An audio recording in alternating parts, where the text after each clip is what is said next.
absolutely gorgeous early October evening here in Pawtucket, Rhode Island for the Ivy League on ESPN. Centreville Bank Stadium, home of RIFC, hosting the Governor's Cup matchup between the Brown Bears and the Rhode Rams.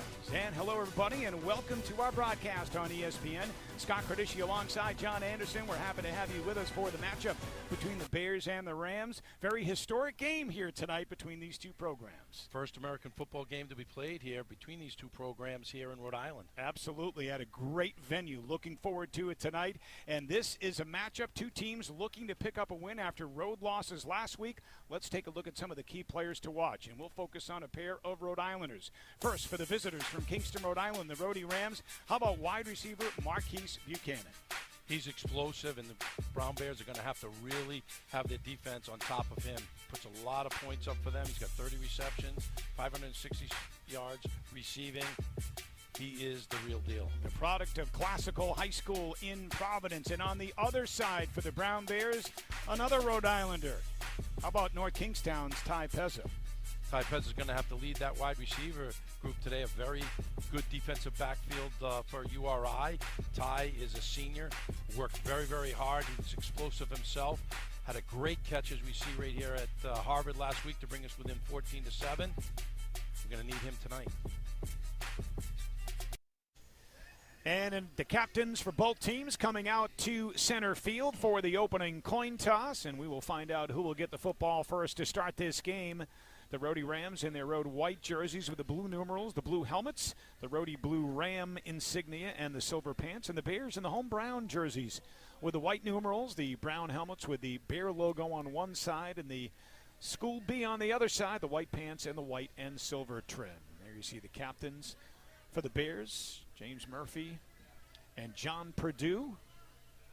Rhode Island is the visiting team, so they will call the coin toss. You see the matchup there. Rhodey's won the last 6 meetings in this series. This is the 109th meeting overall between these two programs. Brown leads the overall series 73-33-2, but again, Rhode Island has dominated this series as of late, winning the last 6. The last time the Bears won back in 2017 at Brown Stadium when they scored 21 unanswered in the third quarter to win that game. And there you see Governor Dan McKee as well as part of the ceremonial coin toss. We know that it's going to be a tight game. Last year it was 31-21, but that game really turned its tail in the third quarter. Yeah, the Bears have won the toss, and they have elected to defer, so Rhode will get the ball. But to your point, John, that game last year, 31-21, Rhode Island won it down at Meade Stadium in Kingston. And in that game, the Bears had a nice drive, started in the third quarter, moved into the early stages of the fourth quarter, and they were somewhere around the 35-yard line or thereabouts of Rhode Island on fourth down and short. They went for it. Looked like, from our vantage point in the press box, they picked up the first down. They did not get a friendly spot from the officials. And 2 plays later, the Rams were in the end zone, turning a 21-17 deficit into a 3-point lead, and the Rams would go on to win that game by 10. They did, and, the someone we haven't mentioned is, the quarterback, Devin Farrell, one of the captains you just saw out there, number 7. He had 244 yards passing last year and 65 yards rushing.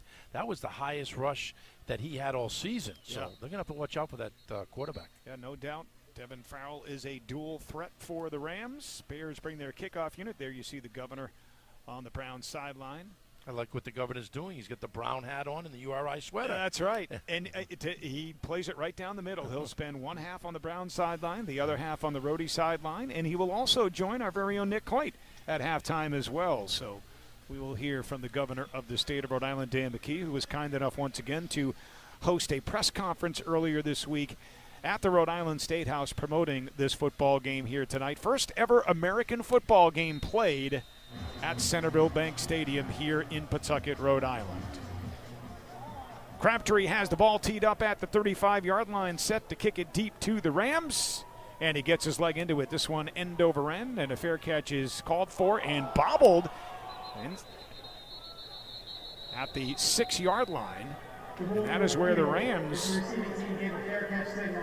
will take over. So a tough field position for the Rams to start this one after the fair catch called for, but bobbled. So they will start this drive at their own 6-yard line. And Coming out onto the field, the Rhode Island offense led by the aforementioned Devin Farrell, the 6', 195-pound redshirt junior out of Stockbridge, Georgia, former Virginia Tech Hokie. On the season, completing 59% of his passes. There you see Farrell for 1,284 yards, 7 touchdowns, 3 interceptions. Last week in the loss at Western Michigan, you saw his numbers there, 21 of 32 for 244 yards, a touchdown, and 2 picks.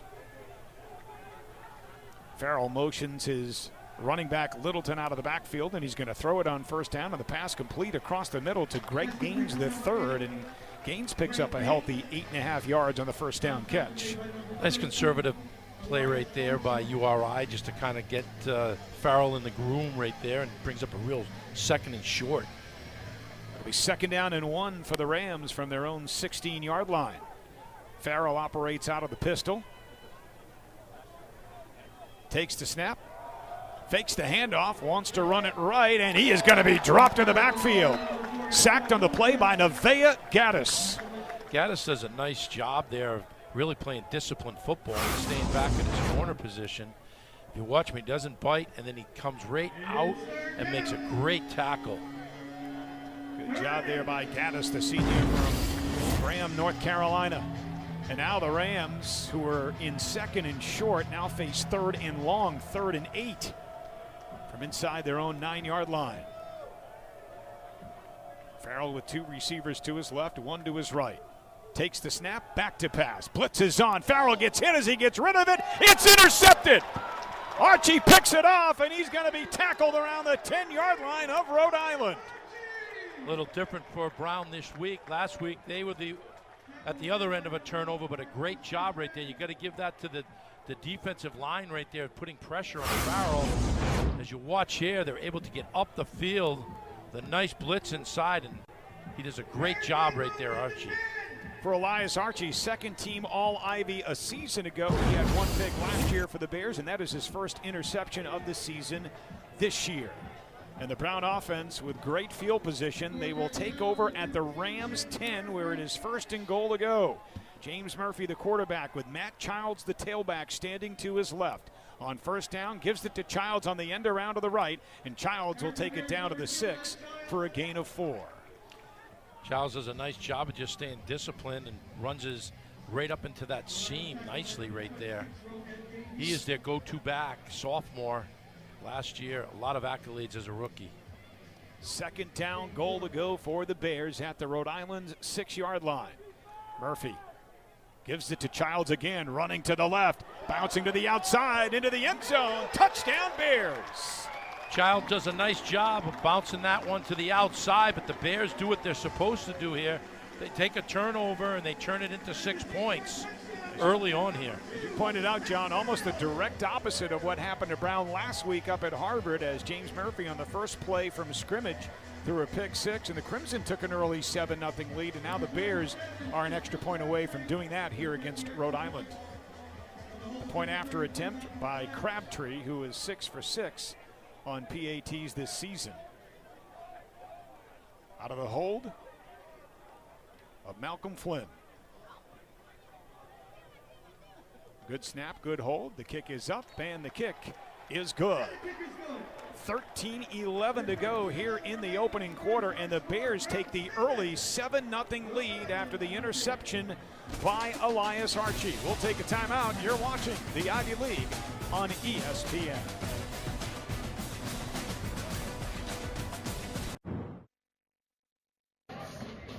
Welcome back to the 43rd Governor's Cup game between Brown and URI here in Pawtucket. It's great to be with you from the sidelines here tonight. I'm Nick Coit, and I'm here with Bruno, of course. Bruno happy right now with the Bears leading 7-0 over URI. Hey, isn't it cool to see American football being played here at Centreville Bank Stadium? This is the first American football game played here. The first time they've painted the lines here. Of course, we've seen football, professional soccer here all summer long. This place opened up in May for Rhode Island FC and its new home. Guys, there has been professional or semi-professional football played in the city of Pawtucket before, though. Back in 1966, a club called the Rhode Island Steelers played as part of the Atlantic Coast Football League. They were a minor league affiliate of the Pittsburgh Steelers. So yeah, there has been American football here before. That was actually played over at McCoy Stadium. Now we're seeing American football at the new crown jewel gem here of the city of Pawtucket, Centreville Bank Stadium. Guys?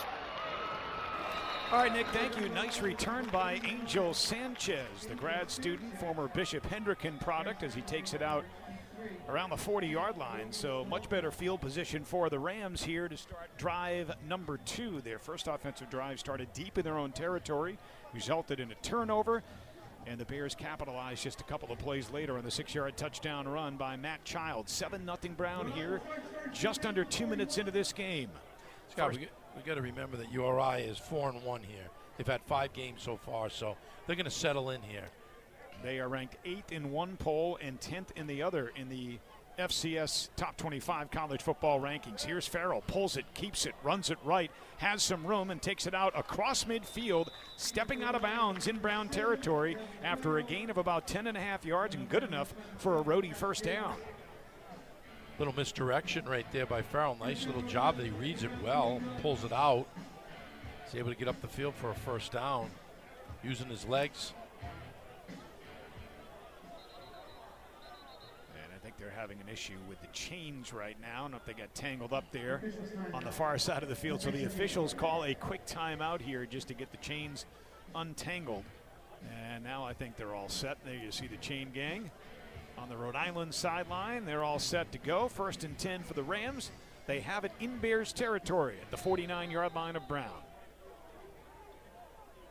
2 receivers left, 1 to the right. And Farrell out of the shotgun. He's going to hand the ball off to his tailback, and running right is Antoine Littleton. And Littleton with a nice gain on first down.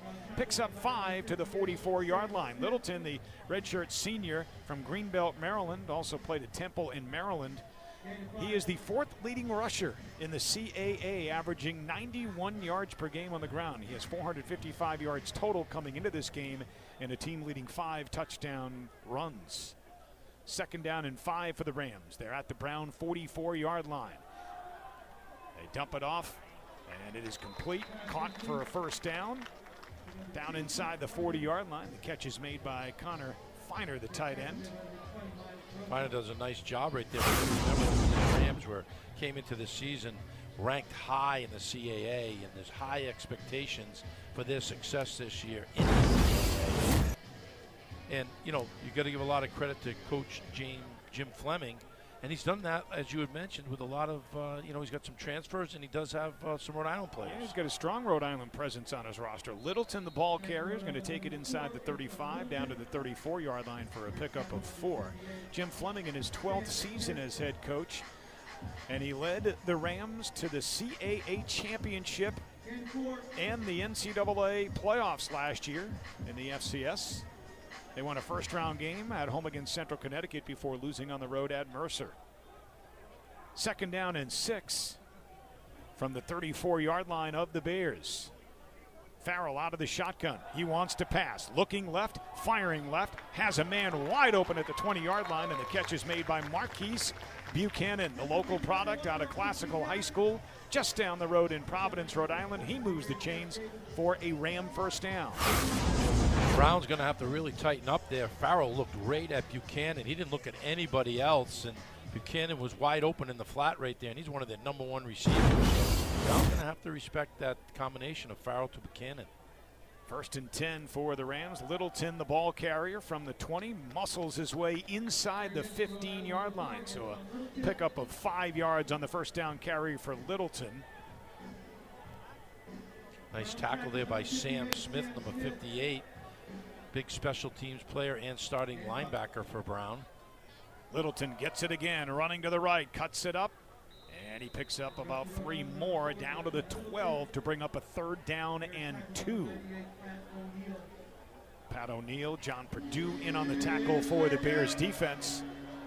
And a 3rd down for the Rams, 3rd and 2 from the Brown 12-yard line. Brown had a tough time last week on 3rd down against Harvard. Here's an opportunity for this defense to get off the field in the red zone. Buchanan up under center now, takes the snap, Fakes it to Littleton, running to the left, wants to throw it. He lofts it to Buchanan, and it is incomplete. And they're going to get a late hit on Buchanan. So what would have been a third down stop for the Bears defense instead appears to be an automatic first down if it's roughing the passer. Let's see. Personal foul. Roughing the passer. Defense, number 99. It is indeed. Automatic first down. Our referee, Justin Ackley, making the call, roughing the passer on the Bears. So Dan Mulroney's defense thought it had a stop, but instead it's an automatic first down, and they'll step it off half the distance to the goal. And it's down to the 6-yard line of Brown. Defense is playing aggressive right there, and that's sometimes what can happen in an emotional game like this. First and goal to go for the Rams. Littleton to the left of Farrell in the backfield. Farrell's going to pass, looking for Buchanan, and it is caught. Touchdown, Rhode Island. That was a nice throw by Farrell right there on the backside. He saw that the coverage was to the inside. He hesitated just a little bit and got it out to the outside, but obviously Farrell to Buchanan, he's been eyed on him, didn't even look anywhere else. Second leading receiver in the CAA, and his 4th touchdown catch of the season from Marquise Buchanan on the speed out. He beat Cap Davis, and the Rams are a point after away from tying this game at 7. Garth White 14 for 14 on point after attempts this season, and that one is up and good, and we are tied at 7. 9:26 to go here in the first quarter. Brown 7, Rhode Island 7. You're watching the Ivy League here on ESPN.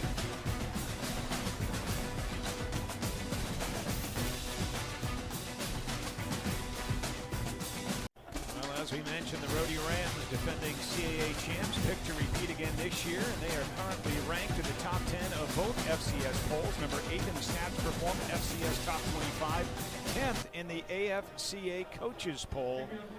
This is a very good football team. Their only loss coming last week when they stepped it up a level and played an FBS school on the road. They lost at Western Michigan 47-14.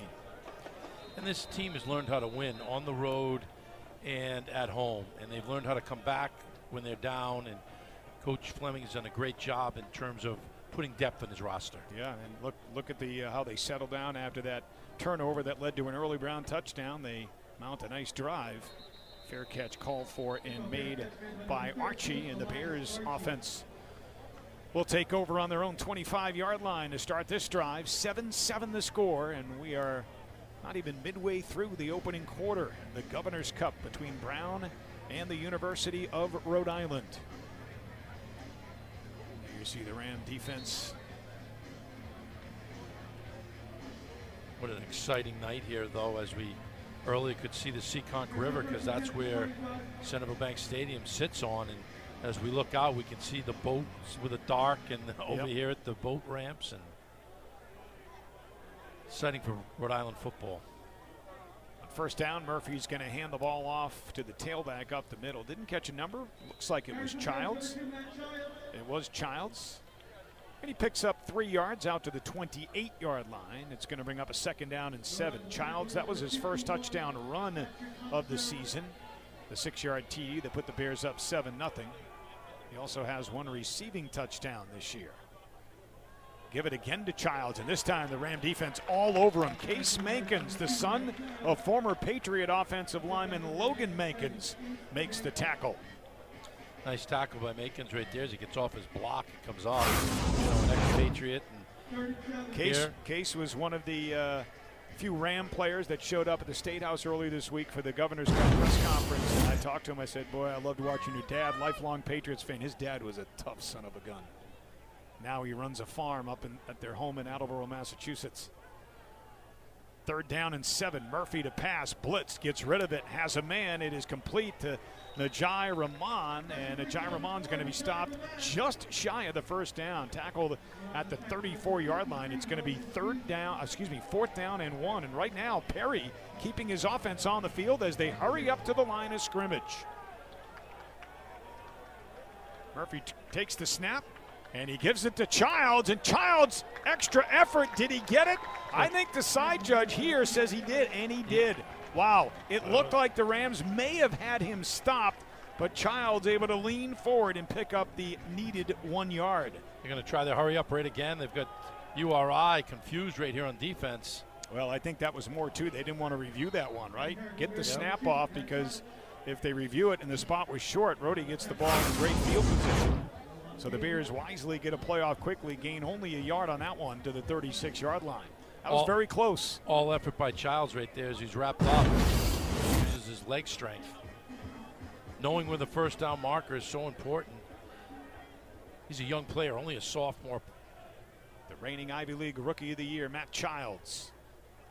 Miller motions from left to right for the Bears. Now sets on the right side as Murphy takes the snap. Back to pass, looking left, firing left, incomplete.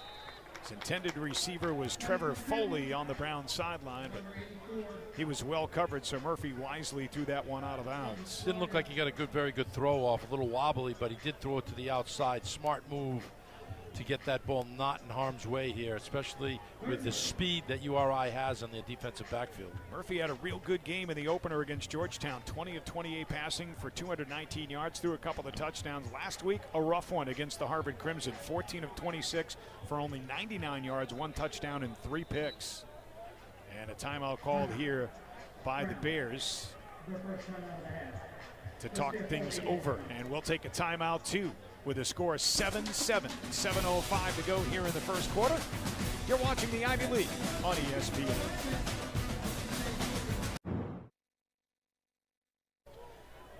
Folks, you can get all of ESPN college football all in one place with the all-new ESPN app. Unlock with ESPN's unlimited plan or log in with your TV provider. It'll be 3rd and 9 for the Bears from their own 36-yard line. Murphy back to pass, blitz is on, Bears pick it up. Pass is complete to midfield. The catch is made by Pezza, and he's got a Bears first down at the Rhode Island 48-yard line. Murphy goes to the senior Pezza when he needs to. Brown coming into this game was 29% on 3rd down conversion over their first 2 games. This is a great job here of moving the sticks and keeping the offense on the field. Nice little dig route there by Pezza. And the Bears able to pick up the first down on 3rd and long. John, the Bears have only converted 66% of their 3rd downs on offense through the first 2 games, and in large part because last week they put themselves in 3rd and long against the Harvard Crimson all night long. Murphy rolling right, looking, firing, has a man, complete. It is Pezza again, and it is another Brown first down as Pezza takes it down to the 37 of Rhode Island. Good timing right there, the 6'5", 230-pound quarterback. Murphy does a nice job of rolling out of the pocket there and seeing Pezza on a nice little 11-yard down and out route. As you watch him right here, he gets the ball right in between the defenders. Does a nice job. 1st and 10 for the Bears. They have it at the 37 of the Rams. Handoff coming to the near side. It is Childs. Check that. That is Jackson Bennett, the junior from Orlando, and Bennett with a nice run on first down. He picks up 7 to the Rhode 30-yard line. You know, back up, who's in here this week, Mark Banbury, number 65 for the Brown Bears, does a nice job there on that outside that breaks that run. He's able to seal that corner, which is so important with the speed that URI has on defense. So 2nd down and 3 for the Bears from the Rhode Island 30-yard line. 2 receivers left. The tight end Leno's lined up to the right. And the handoff goes up the middle to Quentin Brown, and he's going to be dropped for no gain. May have lost a half a yard. Nice play there defensively by the Rams, number 35, Ethan McCann-Carter.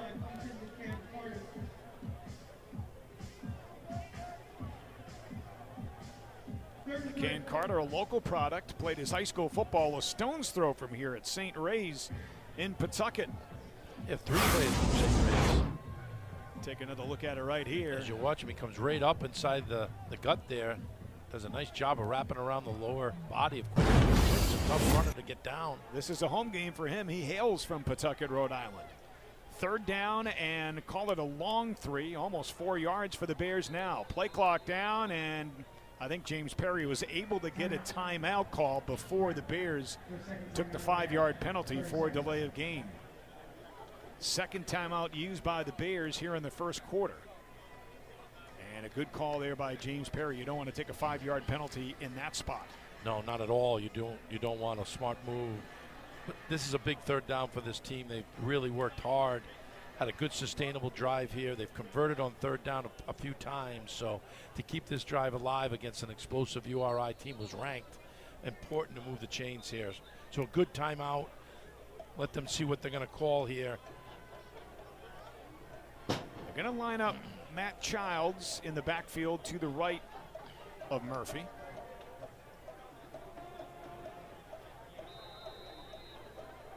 Ramon Peza split out to the far side right, to the near side left. It is Nesbitt. Murphy out of the pistol. Childs shifting to his left. He's running out of the backfield. They throw it to him. He's open, and he's got the catch. Is it good enough for a first down? No. He's going to be about a half a yard shy, but knowing James Perry, there's no hesitation here. The field goal unit will stay on the sideline, and the offense will stay on the field on fourth and less than a yard. He's been known to go for it on fourth down throughout his coaching career, and I don't think any different in really this part of the field right now with a freshman kicker in this environment. I think it's a good call to go for it here. They are 1 for 1 tonight on fourth down. Direct snap, Quentin Brown. He's going to run it straight ahead, and he's got the first down. Takes it down inside the 26. And the Bears move the chains. They're 2 for 2 on fourth down on this drive. Quentin Brown has been money for the Brown Bears over this career in terms of short yardage. They give it to him.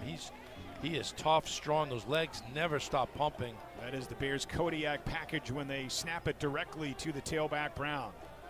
Now a shovel pass here to Solomon Miller. Miller trying to get the corner, cuts it up, and takes it down to the 21-yard line for a 5-yard catch and run. That is technically a reception from Miller and a completed pass for James Murphy. Nice speed there by Solomon Miller, the speedster for the Brown Bears at the wide receiver position. 2nd down and 5 for the Bears from the Ram 21-yard line.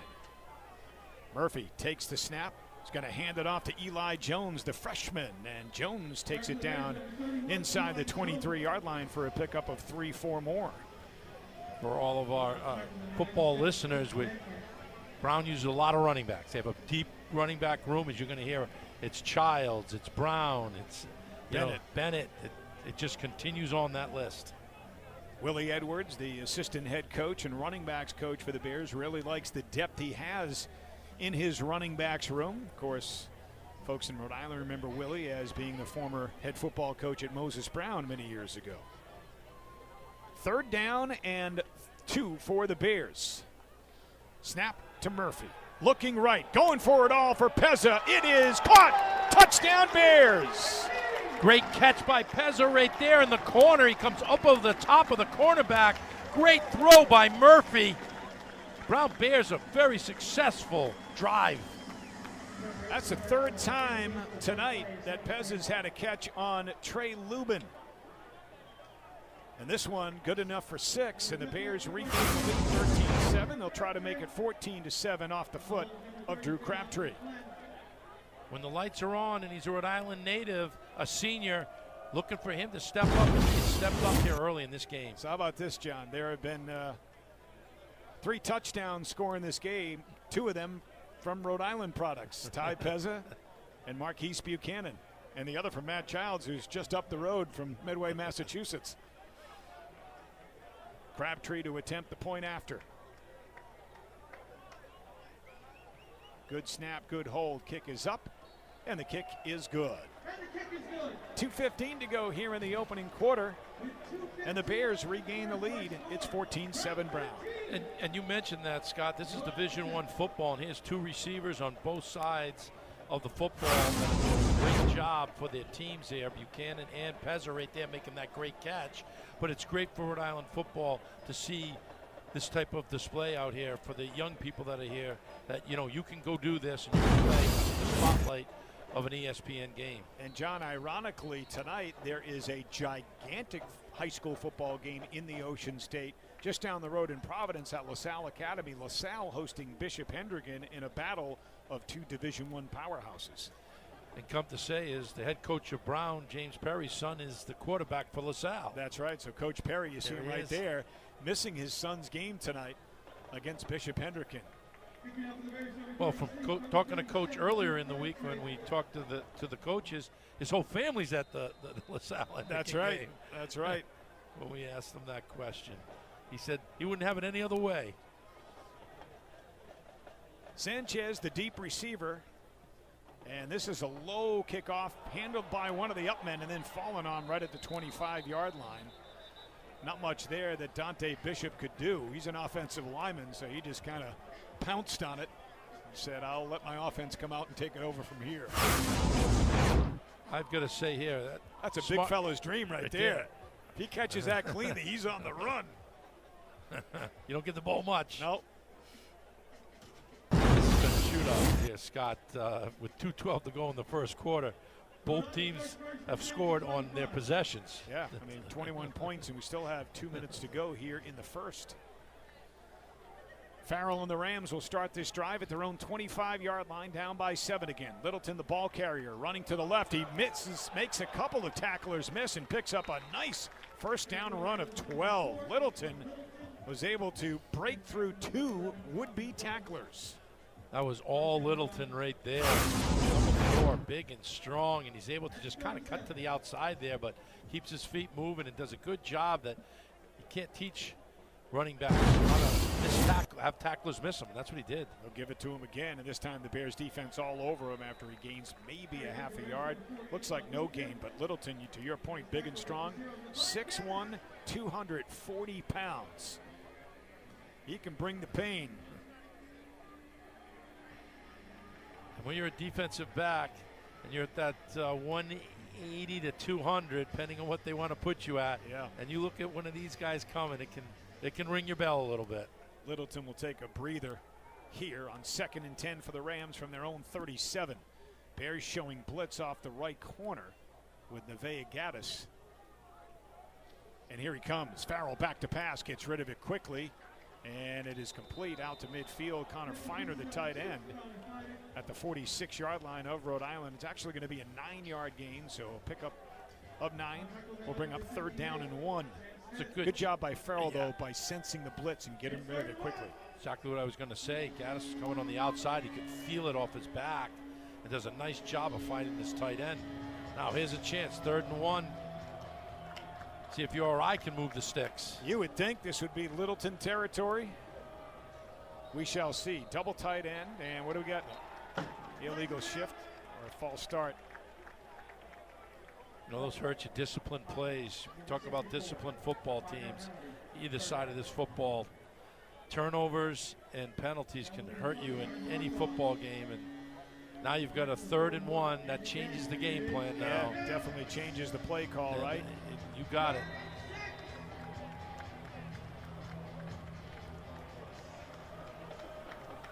Three receivers to the left, 1 to the right, and Brendan Barrow standing to the right of Farrell on 3rd and 6 from the 41. Farrell back to pass, fires deep down the middle. It is incomplete.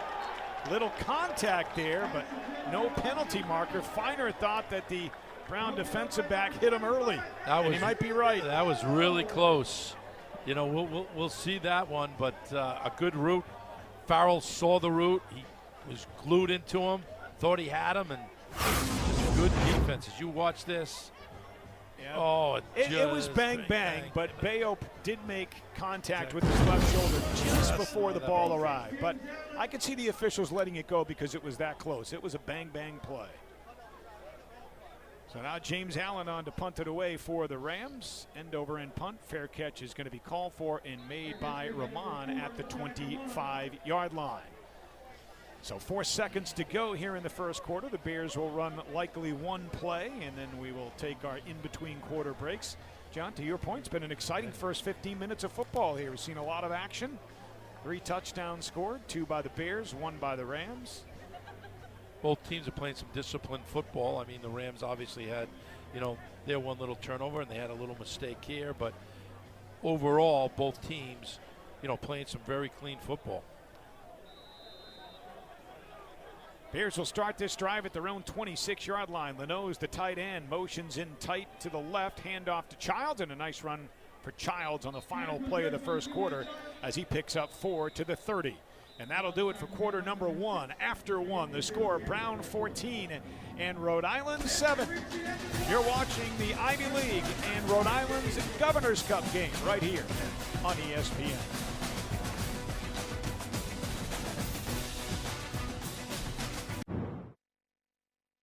Welcome back to the 43rd Governor's Cup game between Brown and URI here on ESPN. From Centreville Bank Stadium in Pawtucket, I'm Nick Hoyt, back with you on the sideline. Brown leading 14-7 over URI, and as we begin the second quarter, we're joined by co-founder and chairman of Rhode Island FC, Brett Johnson, who is also a 1992 graduate of Brown University. So far, Brett, the Bears looking pretty good. Looking great. Obviously want the scoreline to stay like the way it is, but no, couldn't be happier with the whole evening.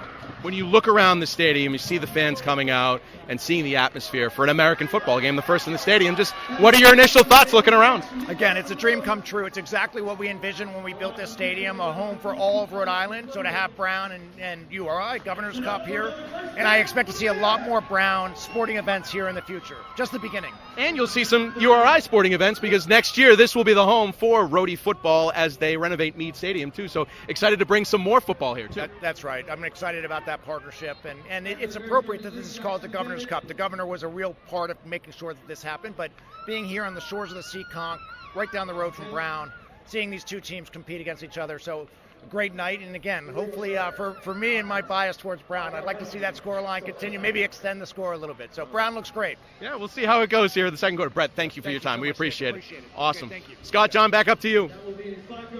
All right, Nick, thank you. And thank you to Brett Johnson, the co-founder and chairman of RIFC, for hosting this Governor's Cup matchup between Brown and his alma mater, Brown University and the University of Rhode Island. Brett was at the State House earlier this week on Wednesday for the Governor's Cup press conference, and I was talking to him, and he said, you know, tomorrow is my 15th wedding anniversary, and my wife had said, geez, how about maybe we take a trip to Italy? And he said, how about, hon, coming to Rhode Island, because he lives in Los Angeles, for the Governor's Cup between Brown and URI. What a great husband. Brett, happy anniversary to you and your wife. I'm not sure you're going to make it to 16 years. Murphy is wrapped up in the backfield. Is that going to be a horse collar tackle, though? I'm not sure. Got him up around the neck area. Or are they going to get Brown on a hold? I think it's a hold. A hold on number 3. Jackson Bennett's going to get called for the holding penalty, and the Rams are going to probably decline this one. It's 2 penalties right there quickly on Brown at the start of the quarter. Really, when you looked at the first quarter statistics, both teams played so even. The only thing that stood out was that interception by Brown that they converted to a touchdown, and that Brown was 2 for 4 on third down. Rohan Davis, what a beast he has been for the Rams defensively. 7 tackles for a loss and 3 sacks. That's now his 4th of the season. Handoff on 3rd and long up the middle. Bears aren't taking any chances there on 3rd and long. They're going to instead bring their punting unit on here. That was just a tough offensive series right there. 2 penalties. Tough to move the football when you have 2 penalties. And URI did a good job right there. It's the ebbs and flows of a football game. Well, it was a nice first down pickup on the pass, the initial pass to Levi Lanoz on 2nd and 6 to start the quarter. But after that, like you said, penalties started to push the Bears backward. And now their punter, Malcolm Flynn, who averages just under 42 yards per punt, 3rd best in the Ivy League, on to kick it away. Angel Sanchez standing inside his own 25, and it's a booming punt by Flynn. Sanchez takes it on the run, hit immediately, and tackled on the play by Cameron Williams-Dalton. We'll take a timeout. 13:10 to go here in the first half. It's the Brown Bears 14, the Rhode Rams 7. You're watching Ivy League football on ESPN.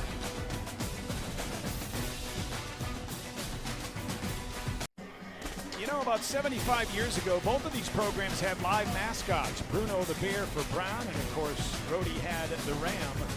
But there was a little fun going on behind the scenes. Bruno, the live bear mascot for Brown, was actually kidnapped in a prank by some URI students. The live bear had been a recurring target of their rivalry, the Rhode Rams. And the capture was eventually thwarted. 3 URI students executed the abduction, but they were intercepted by Providence detectives several blocks away from campus. But This was a common occurrence back then, about 75 years ago in the 40s and 50s, between Brown and URI. Skullduggery with the mascots. I would give those students a lot of credit to try to kidnap a bear. A live bear. A live Yeah, bear. That's not. I certainly wouldn't do that. Yeah, that's not.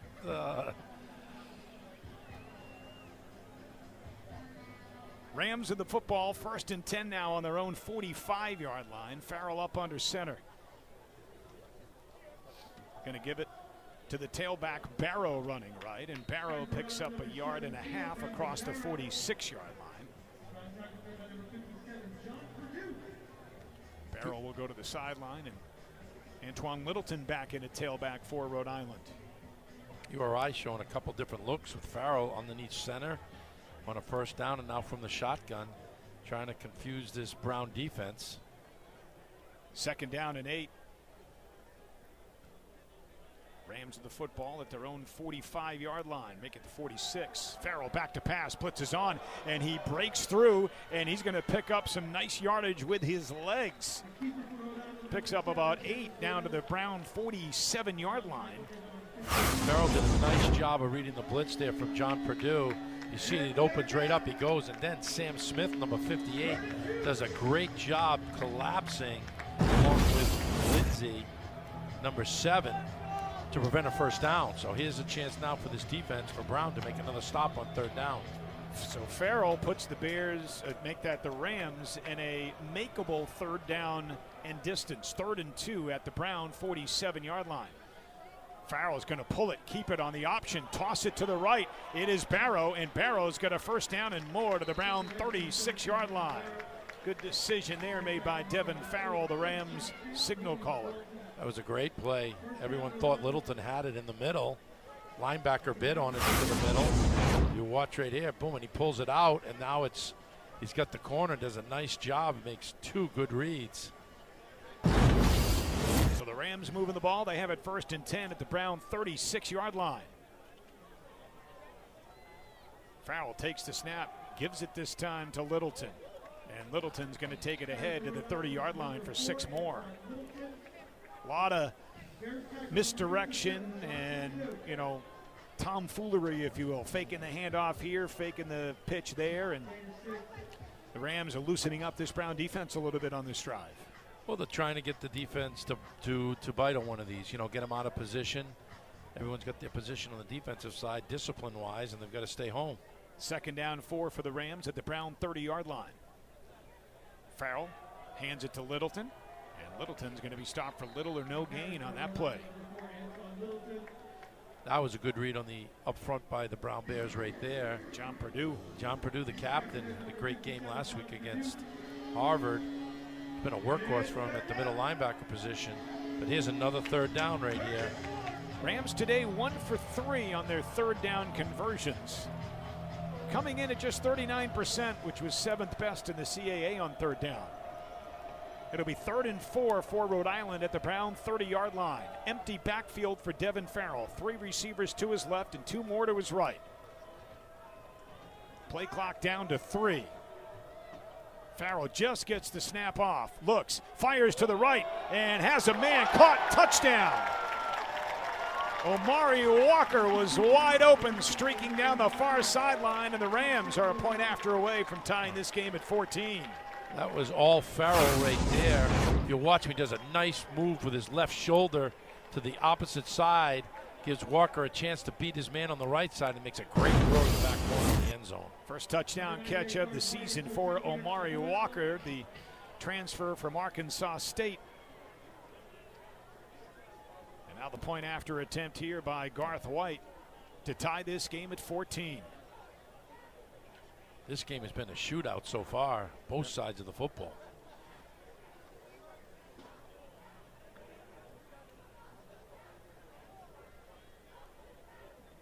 White 15 for 15 on his point afters this season. Hasn't missed one yet. Low snap, good hold though, and the kick is up and the kick is good. 9:25 to go here in the first half, and the Rams have tied it up on the touchdown pass from Devin Farrell to Omari Walker. You're watching Ivy League football on ESPN.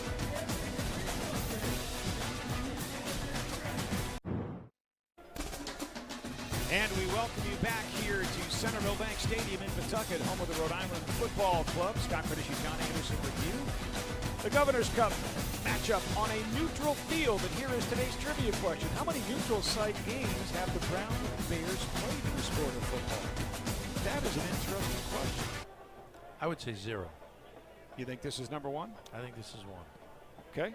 I mean, this is technically a home game, but it is a neutral site. It is not the Bears' home field, as the kickoff is fair caught by Matt Childs in the end zone. So the Brown offense will take over at their 25-yard line. Yeah, that could be a trick question.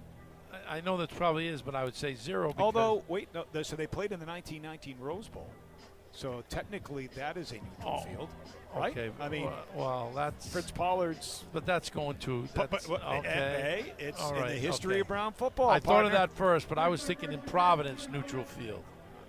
I'm I mean, counting Chris, the Rose Bowl as one. I might give you that. I don't know. Chris is tough. He might not. Maybe this will be the second. 1st and 10 for the Brown offense. They'll start this drive at the 25. Dump it off out of the backfield to Quentin Brown, but no running room for Brown on the far side of the field as they bring him down for a loss of 2. Mitchell Garner among those in there on the stop for the Rams defense.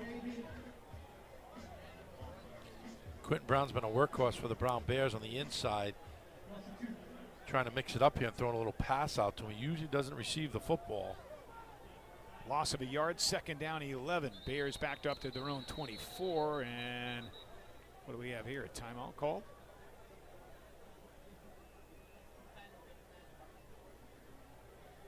No flags are down. Or was there a play clock issue? No. The previous play is under further review for a possible targeting Oh, foul. previous play is under review for a possible fumble. Targeting. Now that we Did he say fumble or targeting? I thought he said fumble. Fumble. For a possible fumble. James Perry, the Bears head coach, who you see right there, I don't think he wants that review to come back. We'll take a break, and we'll come back and take a look at the replay and see if indeed there was a fumble by Quentin Brown. 14-14 the score midway through the second here in Pawtucket. So, John, you were right. They're reviewing to see if there was targeting on the play. So, and they were checking to see if Mitchell Garner was targeting Quentin Brown, and they ruled that there was no targeting on the play. So the result of the play, a 1-yard loss, 2nd down, 11 for the Bears from their own 24. Murphy back to pass on 2nd and long. He fires it near side, has his man Leno's caught. Is that Dylan Golden? No, that's Leno's, the tight end, 86.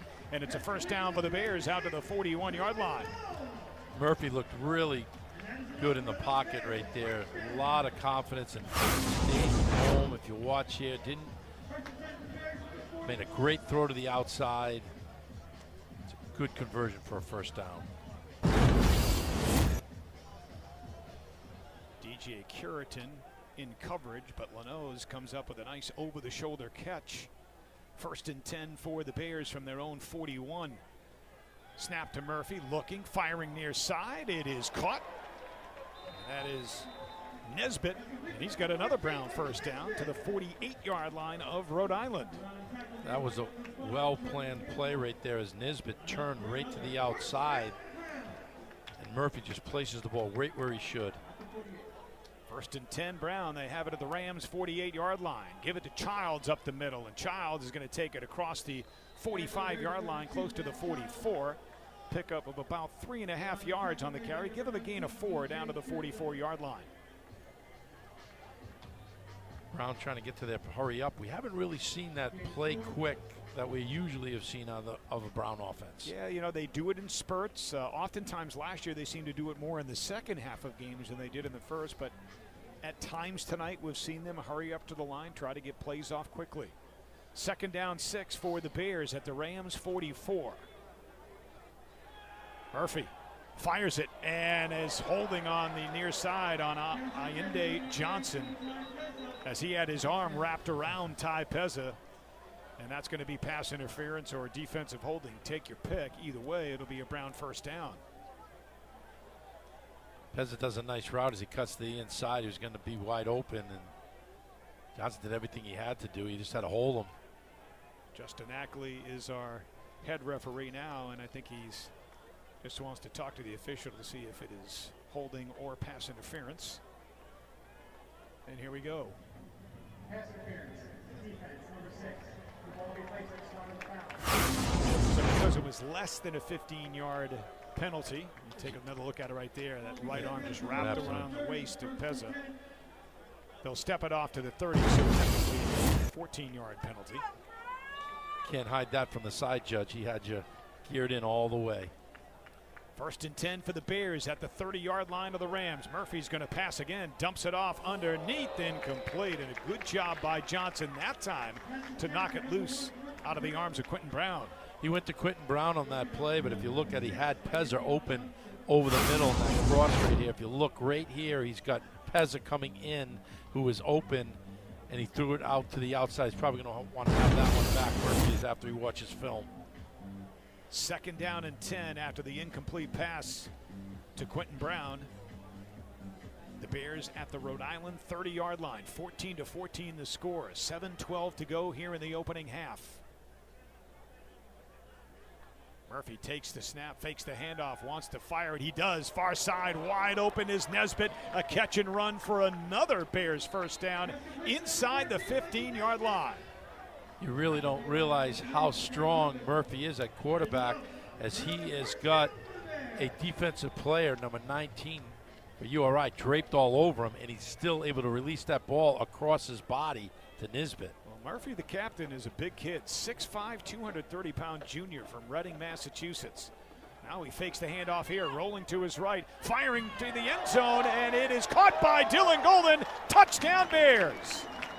Bears do a great job there with a little play action to the outside. Murphy keeps it. He rolls to the pocket here and finds his tight end. Got a penalty marker down on the field. So let's see what this is all about. To the far side. Ineligible player downfield for the Bears. That will negate the touchdown pass to Golden. That hurts right there. That was that play action to the far side. They were showing run.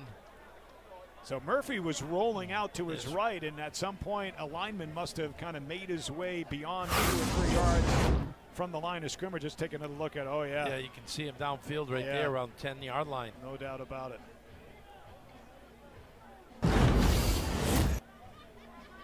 so that will negate the touchdown pass to Dylan Golden, and instead make it 1st and 15 for the Bears from the Rhode Island 20-yard line.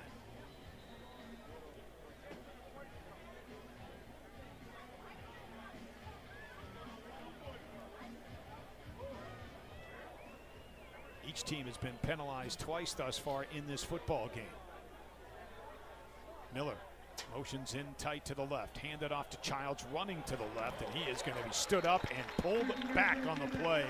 Good job there by Ethan McCann-Carter. McCann-Carter does a great job right there. He stands up a very strong running back.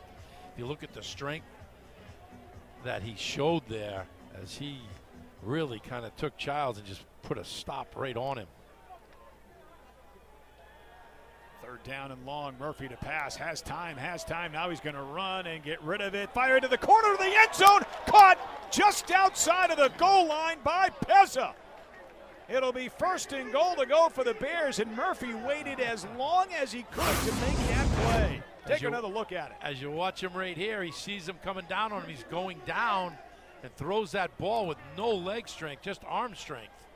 1st and goal to go. Hand off to Childs up the middle into the end zone. He reaches. Touchdown, Bears. That was all Childs' second effort right there up the right-hand side. He just gets up behind the tackles there and just drives his legs to the end zone. And so the Bears once again take the lead, and they are a point after away from being up by 7 for a 3rd time tonight. Matt Childs with his 2nd touchdown run of the game. His first one was from 6 yards out. Brown Bears here are going to match what took 4 quarters in Kingston last year, coming up with 21 points. They might do that right here with 5:41 to still go in the first half. They're going to review that play to see if Childs did indeed break the goal line, the plane of the goal line with the football.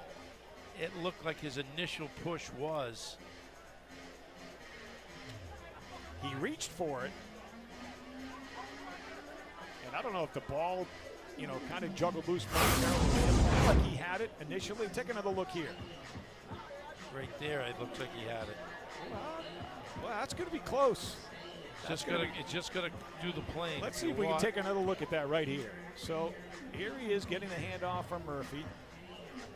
Does the right ball there? I don't know.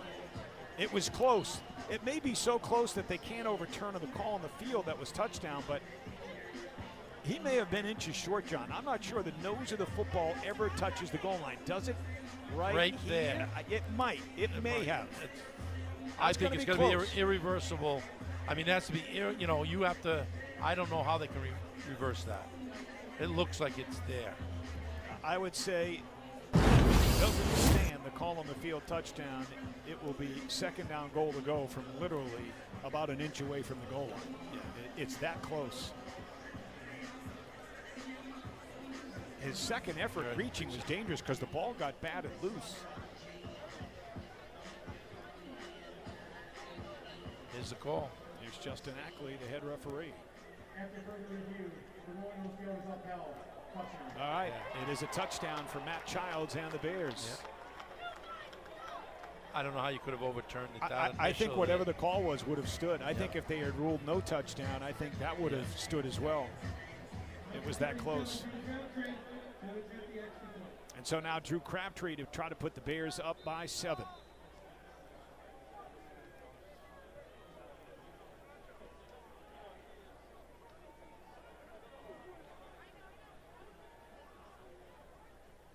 Good snap, good hold. The kick is up, and the kick is good. 5 minutes, 41 seconds to go here in the opening half, and the score now Brown 21 and Rhode Island 14. I'll tell you, it's been an unbelievable first half here for all the fans that have come out to this. A big crowd here, electric night, and I'll tell you, we have watched some very exciting football offensively. And made some good defensive plays, don't take me wrong, but with 21-14, and both these teams are going back and forth. Yeah, no, you've had some good tackles for a loss, sacks, interceptions in the first half, so there have been some good defensive plays, but equally as good has been the offense. I mean, you're talking about a combined 35-point score between these two programs, and still 5:41 to go in a half, and Rhode Island about to get the football back. And both teams have been able to overcome adversity, either, penalties that have caused third down longs or taking them out of drives, and turnovers that became points. A lot of football left, and both these teams are in it to win it, the Governor's Cup. This kick is going to be taken by Kwarteng at the 15-yard line. Across the 20, running to the far side of the 25. Kwarteng is going to be hit at the 30 and dropped at the 31-yard line. Tackled by Brock Owen. And the Ram offense will set up shop down 7 once again at their own 31. Take a look at that Rhode sideline. There the Bears coming to their sideline. And this is the 109th meeting between these two programs, but since the Governor's Cup was introduced into this series, which is the actual trophy that will be presented to the winner of the game by Dan McKee, the Rams hold a 23-19 advantage. And that was done in 1981. That's when that was brought in. In fact, 1981, as Farrell drops back to pass, he's going to fire it underneath. Pass is complete to Greg Gaines III. That was the first game ever played at Meade Stadium in Kingston. All the games had been played up in Providence at Brown Stadium prior to that. And of course, before Brown Stadium, which is celebrating its 100th anniversary, played at Aldridge Field. Second down and 1. Handoff goes to Littleton, and Littleton fights his way forward for the yard he needed to pick up the Rhode Island first down. And URI, this will be their home field next season as they renovate Meade. Well, that's a great point, John. So the Rams next year will be renovating Meade Stadium. The stands opposite the Ryan Center where the press box is, they're going to tear those down, build some brand new ones, and a new press box. And because of that, they're going to need a place to play their home games. And they announced a few weeks ago that they will play all of their home games right here at Centreville Bank Stadium in Pawtucket, Rhode Island next season. So the Governor's Cup will be contested for a second straight year right here. First and 10, Rhode Island from their own 41. Farrell gets rid of it underneath, complete to Littleton. And Littleton is going to be tackled as he crosses the 46. Pick up a 5. Nice tackle there by number 57, John Perdue, on a very, very tough running back to take down Littleton. He's big, he's strong. He does a great job of taking him down solo. And we got an injured Bear down on the field. It is Owen Clark, the senior defensive end from Westport, Connecticut. He's going to come off on his own. Yep. A limp to the Bears sideline. Looks like favoring that left leg or ankle. He's not happy. He's not happy at all. Well, all these players, this is a big emotional game. They're playing for the Governor's Cup. For Brown, as Owen's showing his frustration, he wants to be in there. They haven't won this in 6 years, as you mentioned earlier. Take a look at the press box here at Centreville Bank Stadium. Nice crowd on hand. You know, you see a lot of empty seats, and there's a reason for that. They have beautiful concourses here with all sorts of different, you know, food and beverage options, and a lot of fans like to stand and watch the game in the concourse areas. And we see, as you look around the stadium, many fans standing up there in the concourse area watching the game. Second down and 5 for the Rams. Farrell to Buchanan on the right. Great job by Gaddis. He can't make the initial tackle, but he holds him up for his teammates to come in and finish him off for a nice loss. Credit Nevaeh Gaddis for a great defensive play there. Farrell went to Buchanan. We haven't heard called his name from the first quarter. We haven't seen him as a target, but tries to target him right here on the outside. And you're right, Gaddis kind of straightens him up right there. Then it's just swarm tackling, which we've seen from the Brown Bears this year. A lot of aggressive to the football. Third down, 11 for the Rams. They are 2 for 4 on third down here in the first half. Farrell back to pass. Steps up, fires middle, has a man caught. First down inside Bears territory. The catch is made by Connor Feiner, the tight end. Farrell's been going to Connor Feiner, their tight end, all night here in the first half. Seemed to be someone he liked right here. He sees him right over the middle, and he finds himself right between the linebackers and the safety. Farrell's going to pass again to Feiner on first down, this time to the left side, and Feiner with a catch and run of about 3 yards on first down to the Brown 41-yard line. So the Rams pick up a huge third down on 3rd and 11 to keep the drive alive. Important when you're down by 7 points to keep your offense on the field, especially with 2:30 to go here in the first half, as you're trying to tie this thing before halftime, and the Rams do a great job there on third down conversion. 2nd and 7 for Rhode Island. They're at the Brown 41-yard line. Snap to Farrell, fake the handoff, back to pass, looking. Now he's going to be wrapped up. Sacked in the backfield by number 55, Ike Odomegwu. Odomegwu does a great job of getting up there. Give credit to the defensive backs of Brown for coverage, because that to me was a coverage sack. 2-minute timeout with the Bears on top, 21-14 here in Pawtucket. You're watching the Governor's Cup and Ivy League football on ESPN.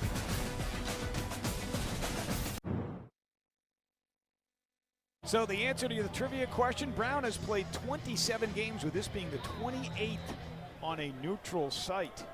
And kudos to Tim Gear, who put that in the Brown game notes.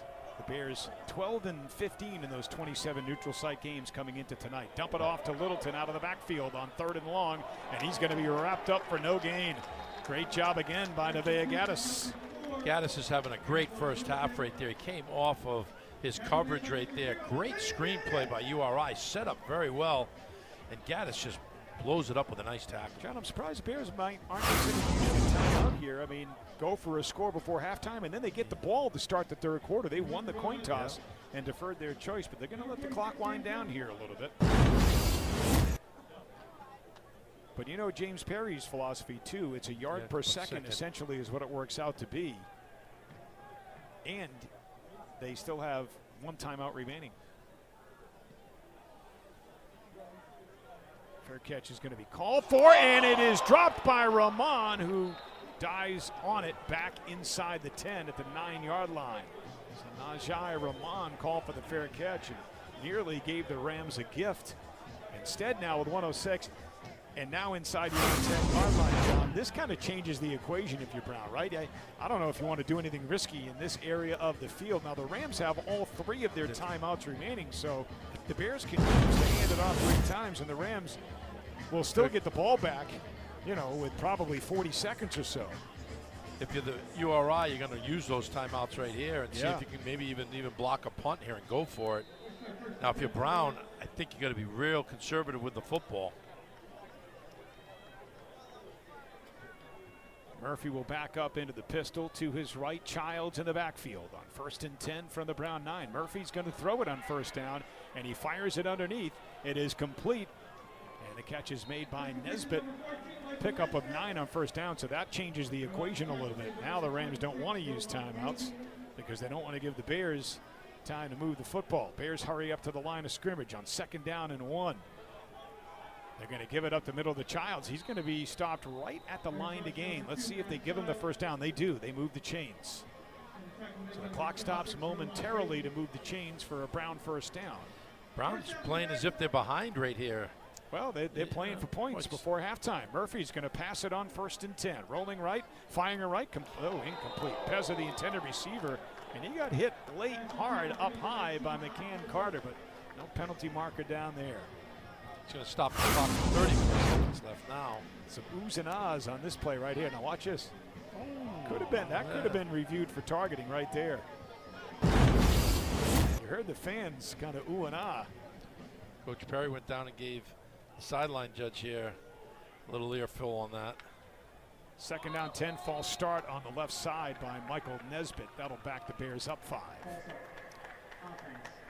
Now if you're the Bears, you're going to be 2nd down and 15 right here. 34 seconds. You've got to protect the football. You got to be really conservative here and protect the football. You don't want to hand this ball over a team with 3 timeouts left.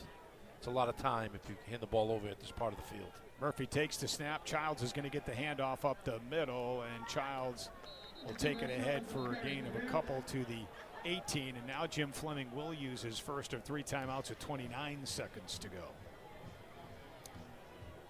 That was a good call by Brown right there to hand the ball off to Childs, get up the middle. Now you've got 29 seconds. You've got to manage the clock here. Yeah. We talk about it all the time, and both sides, both coaches are going to be managing the clock here. Gamemanship to see who can come up with the football maybe and put something on the board. So you see Jim Fleming standing behind the huddle, and there is the Rams head coach in his 12th season as head coach of Rhode Island, led them to the CAA championship. John, what a great job he's done building that program. Rhode Island football was really in tough shape for many, many, many years, and you started to wonder, can anybody get it done there? There was talk of them moving down and maybe going to the Northeast Conference many years ago, which Bryant was playing in, which is a reduction in scholarships. And this guy comes in and he creates a culture of winning, of hard work, and look what he's done. I mean, they are now consistently in the FCS top 25 rankings. 3rd down and 10, Murphy to pass, going to dump it off. It is Quentin Brown, and Brown's going to take it ahead and be tackled at the 21-yard line, and Fleming's going to use his 2nd timeout with 22 seconds to go. I'll bring up a 3rd down. But to say what you said, Scott, and you're so right, it was in a tough spot, the football program. And I think they got rid of a bunch of the scholarships. Then they made that quick change because they came back because the Northeast Conference changed, and then they were going to have to do something, so they changed back, but they didn't have enough scholarships. They had to work their way back. And part of the problem was, let's be honest, resources, right? They weren't putting the resources into the program that they needed to compete at a high level in what is truly one of the best FCS conferences, the Colonial Athletic Association. But Jim Fleming has changed that. They start to win. He's able to rally alumni, rally support for the program, and you look at the results. So the Bears will punt the football away here on 4th down and 8 as Malcolm Flynn comes on to kick it away to Sanchez. Just gets it away. Sanchez is going to call for the fair catch and make it at his own 44-yard line. So 16 seconds to go in the half. Farrell could complete a couple of passes and theoretically get the Rams in field goal range here before they go to the locker room. Yeah, he's probably got 2 plays, and with that one timeout, depending on where he goes. Now, if he stays to the boundary, he's going to use that to stop the clock and get out of bounds, or a first down to stop it. We saw Harvard do a good job of that last week in the middle and spike it with 11 seconds. But if he comes to the middle of the field with a play, he's going to have to call a timeout. He's not going to have time. So Garth White, the Rams place kicker, 5 for 7 on field goal attempts this season, along of 41. So that would mean they'd have to get it all the way down to the 23-yard line, maybe the 24, for it to be a 41-yard field goal or in his range. 1st and 10 for the Rams from their own 44 with 16 ticks to go here in the first half. Farrell drops back to pass, has plenty of time, gets rid of it, and it is incomplete, bouncing short of Abora Kwarteng. And he took a big hit right there, right up the middle. Did a good job on the defensive line right there by Pat O'Neill, number 98. The clock stops on the incomplete pass with 10 seconds to go. It'll be 2nd and 10 for Rhode Island from their own 44. 3 receivers to the left, 1 receiver to the right. Farrell with Littlejohn standing to his right of the backfield. Takes the snap, back to pass. Fires it middle, incomplete. Intended for Buchanan, but good coverage by John Purdue, the linebacker. Give John Purdue a lot of credit as a linebacker covering Buchanan in the middle right there. That's a mismatch. Yeah. Now, if you're Brown, there's 6 seconds to go here. It's 3rd and 10. You just got to play zone here, not let them get into field goal range. Yeah, at this point, you would think that they're going to go for something to the end zone, a Hail Mary. Yep. See what kind of an arm Devin Farrell has. I guess in theory, you could try a 20-yard out, and maybe you get out of bounds with a second to go to bring your field goal unit on. James Perry's going to call a timeout here to talk this over with his team.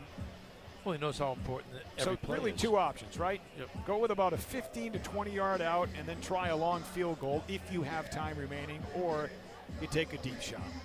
Yeah, those are your only 2 options. You got 6 seconds. And I don't even know if you have enough time for an out to develop to where you get to field goal range here. You're talking we have to be down around the 23 of what you said, 25-yard line. That's a long down and out. Yeah. I don't think he's got the 6 seconds to hold on that. If he was going to do a 15-yard pass, I'd say yes. He's got it and they call his timeout, but I think he's got to go deep here and either hope for a penalty for a last play or a Hail Mary. And you're going to watch this side of the field where you see Buchanan, number 1. Their explosive deep threat. Buchanan split out.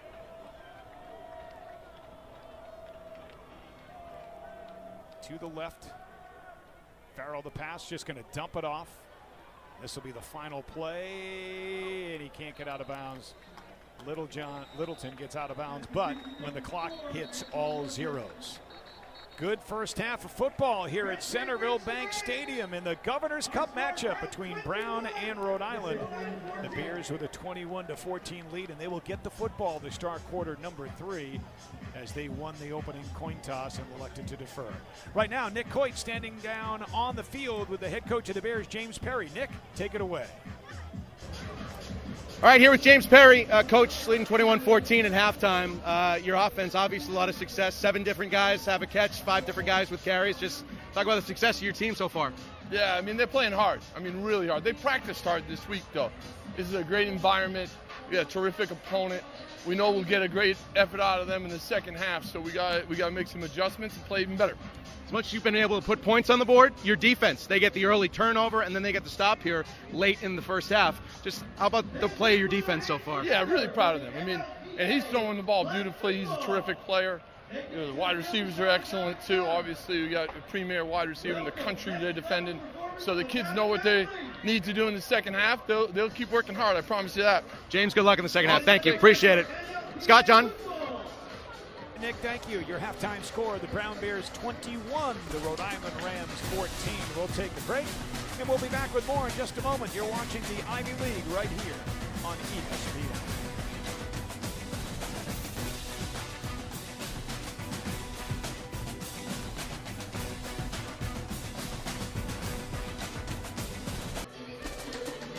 Welcome back to the 43rd Governor's Cup game between Brown and URI here at Centreville Bank Stadium in Pawtucket. You're watching ESPN. I'm Nick Hoyt here on the sideline, and happy to be joined by the governor of the state of Rhode Island, Dan McKee.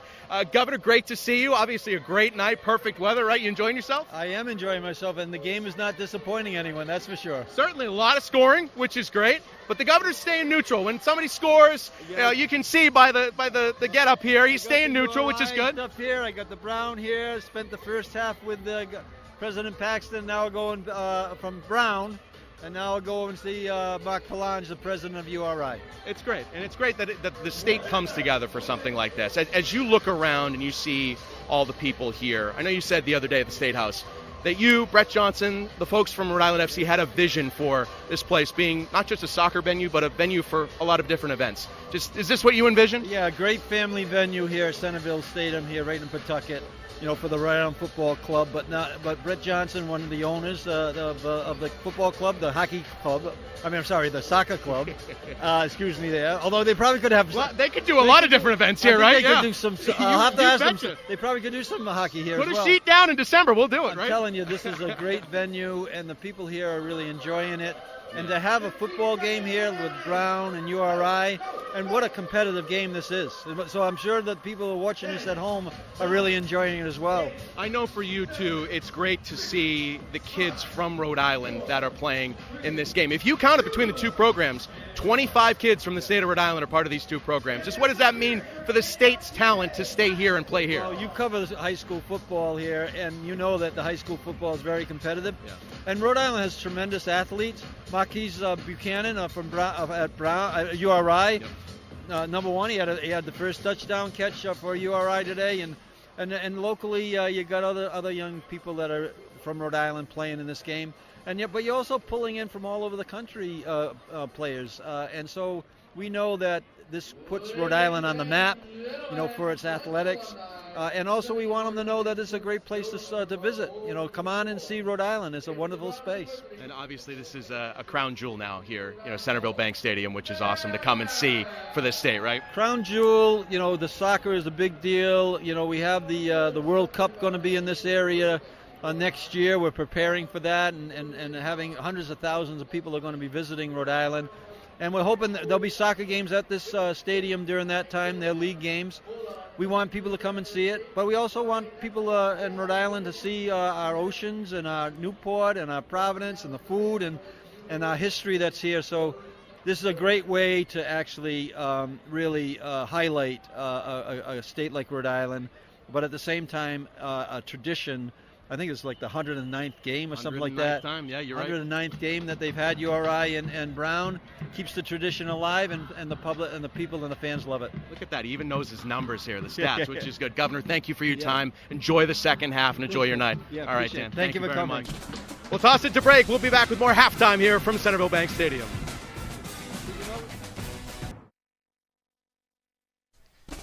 And we welcome you back to Centreville Bank Stadium in Pawtucket, Rhode Island, where the Brown Bears lead the Rhode Rams 21-14 at halftime of this Governor's Cup matchup. Scott Footage, John Anderson with you. John, let's take a look at some of the first half highlights in this one. The Bears got off to a quick start thanks to this interception by Elias Archie.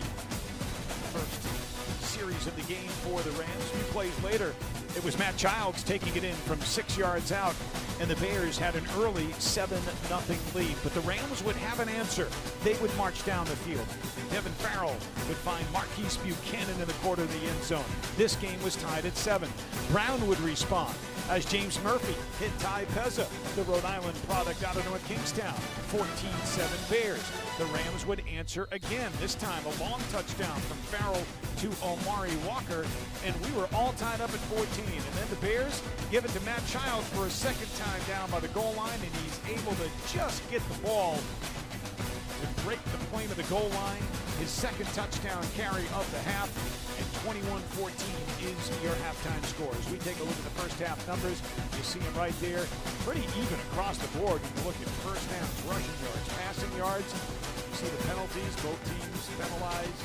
Two times for Rhode Island, 3 for the Bears. That one turnover, probably the difference in the game so far. It is. Brown Bears made it 7 points, make it 21-14 right there. But, what's interesting is that the Brown Bears, they have 7 different players with receptions. That means Murphy is dishing the ball around the field. He's seeing the field, and he's playing with a lot more confidence than he was last week. First half stats brought to you by Coca-Cola. Let's send it down to the field. Nick Coit standing by. He had a chance to talk to both coaches coming out of the locker room. Nick, what do you have?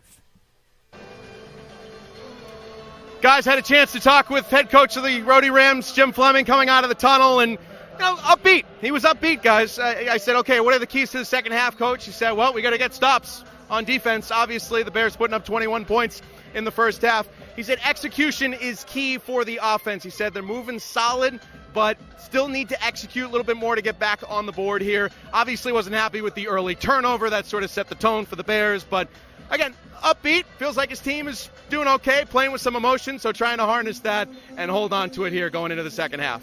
Scott John? All right, Nick, thank you. Jim Fleming, upbeat, optimistic, despite being down 7 at halftime. And the Bears again won the opening coin toss, deferred their choice to receive the ball to start the third quarter. John, I need to mention as well, a little bit of a family feud going on in the Cordishi household. I've got my son Brown, my son Jack, a senior at Brown University. My daughter Ellie is a sophomore at the University of Rhode Island. Jack is here tonight at the game. I may or may not have seen him with an adult beverage in his hand, and he is of age. And my daughter is holding a party at her house down in Bonnet Shores with a bunch of her fellow Rhode students watching the game. So a little sibling rivalry going on But here. the only thing is that you've got a B on, but you don't have a Rhode Island hat on. So where is that? I know where my paycheck comes from, John. Rams will kick it away to the Bears to start the second half. Good kick. And it is fair caught at the goal line by Archie. Bears will take over on offense at their own 25-yard line, leading by 7 to start quarter number 3. We always talk about halftime adjustments, and they are huge in football, and we're going to see which team has made those adjustments, what coaches have, seen what they've seen up in the boxes here, come down, seen the weaknesses on both sides, because this was a very evenly played first half. Good numbers for James Murphy, the Bears quarterback in the first half. 14 of 17 passing, 139 yards, 1 touchdown, no interceptions. He was sacked once by the Rhode Island defense. And on first down, he's going to give it to Childs. And Childs trips up across the 26 to the 27 for a gain of 2. Brown continues to try to develop that run game right off of the box right here. To pick up only 2 yards, brings up a 2nd and long. John, the Bears averaging just 1.9 yards per carry against this Rhode Island defense. Murphy fakes the handoff, rolls right, dumps it off, and dropped by Pezza on the far sideline. That was only going to be a gain of a couple anyway. Murphy kind of sailed it a little bit, and it's going to be 3rd down and 8 for the Bears.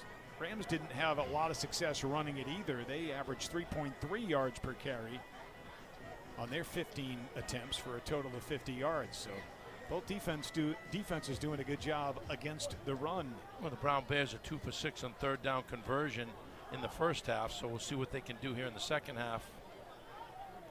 Bears are 2 for 6 on 3rd down. Murphy back to pass on 3rd and 8, and he is going to be sacked in the backfield. Case Makins brings him down.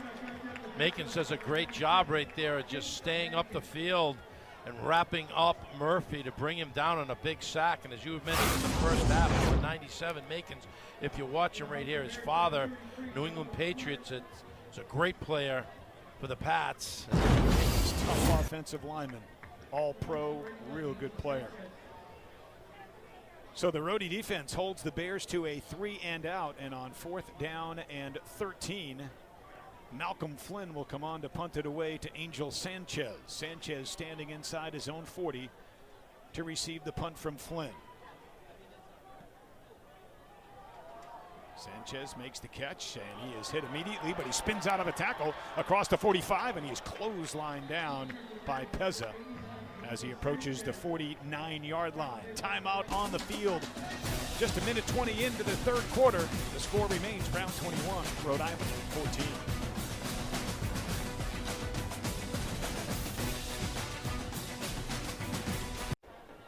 Well, once again this year, the Ivy League is proud to present its game of the week on ESPNU. And that game this week is Columbia at Princeton. At halftime, the Lions with a 10-7 lead over the Tigers down in New Jersey. Here, the score is Brown 21, Rhode Island 14. As we are early in the third quarter, Rams with great field position starting this drive at their own 49-yard line. Farrell's going to pass, and he gets hit as he gets rid of the football. It is incomplete. He was looking for Feiner, the tight end, on the far side, but he got hit as he was releasing the football. Tommy Dunn putting some pressure on him. Coming on that right side, does a great job of getting up the field. Dunn had 3 sacks in the opener against the Georgetown Warriors and was named Ivy League Defensive Player of the Week. You see him getting a great push there on Brock Matheo. Second down and 10 for the Rams from their own 49. Farrell looking left, firing left, and it is the tight end Feiner who makes the catch and is run out of bounds at the Brown 46. Pickup of 5.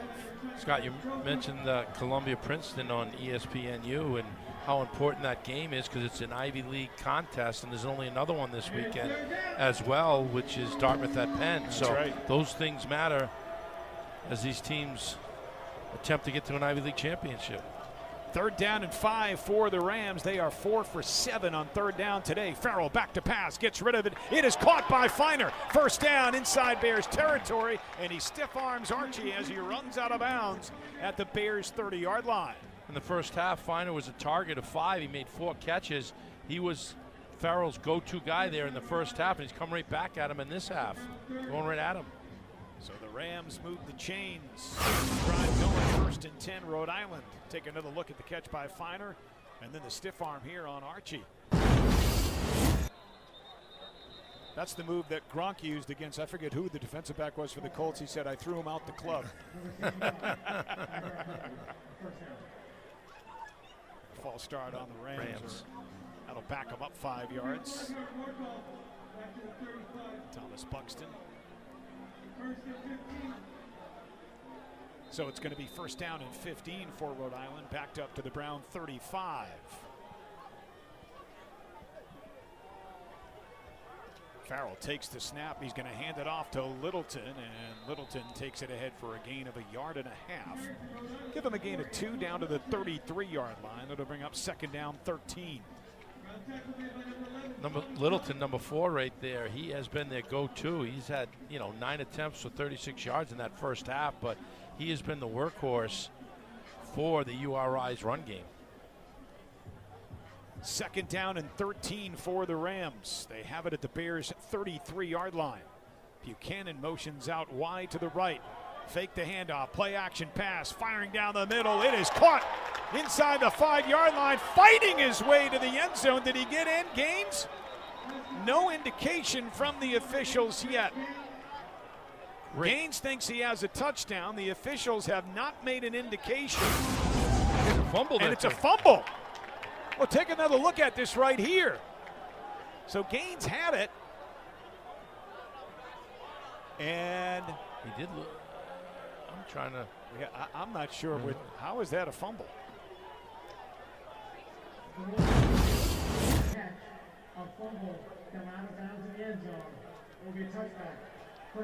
Okay. So when he put the ball on the turf, they're going to say he lost control of it and then went out of bounds in the as end it zone. crossed the goal line. And so it is a touchback. I wonder if they're going to review that one or not. Could we take another look at it here for our viewers at home? Let's take a peek. Greg Gaines III makes the catch right here. Oh yeah, yes. No question about it. That was a fumble that crossed the goal line, went out of bounds. Break.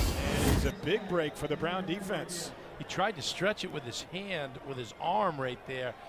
Good job by the defense as they tried to strip it from him, and he just lost it. They're going to review it, though, now. They're going to take a review of what it looks like. They're going to see exactly what we saw, and that is that they made the right call on the field. It looks like it drops out of his hand at about the half-yard line.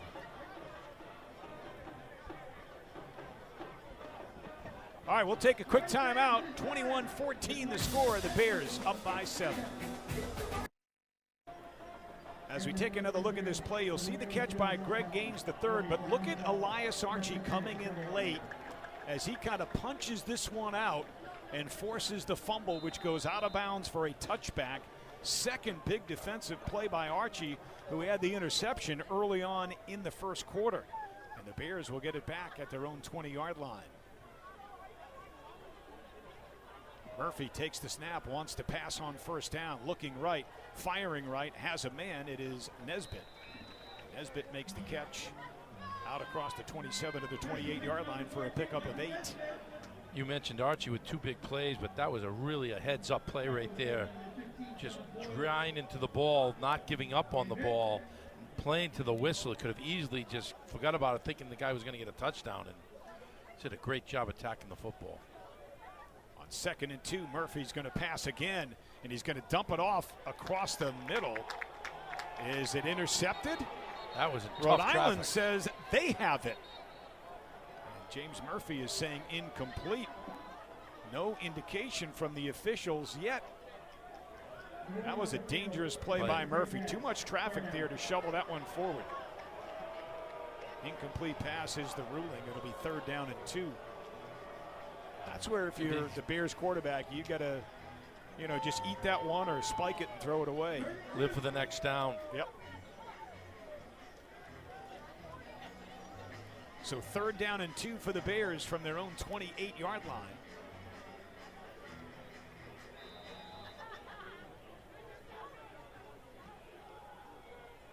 Murphy out of the pistol. Takes the snap. He's going to hand the ball off to Jackson Bennett, who's got the first down across the 30 to the 31 and out to the 32-yard line. A 4-yard pickup for Bennett, and that'll move the sticks for Brown. Nice job of the offensive line right there for Brown. They won the push coming off the ball, and Bennett, number 3, does a nice job of getting up behind the lineman. 1st and 10 for the Bears from their own 32.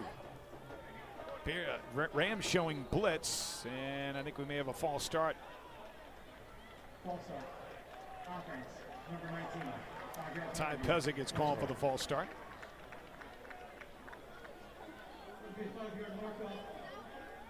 So that'll back the Bears up 5 and make it 1st and 15 from their own 27.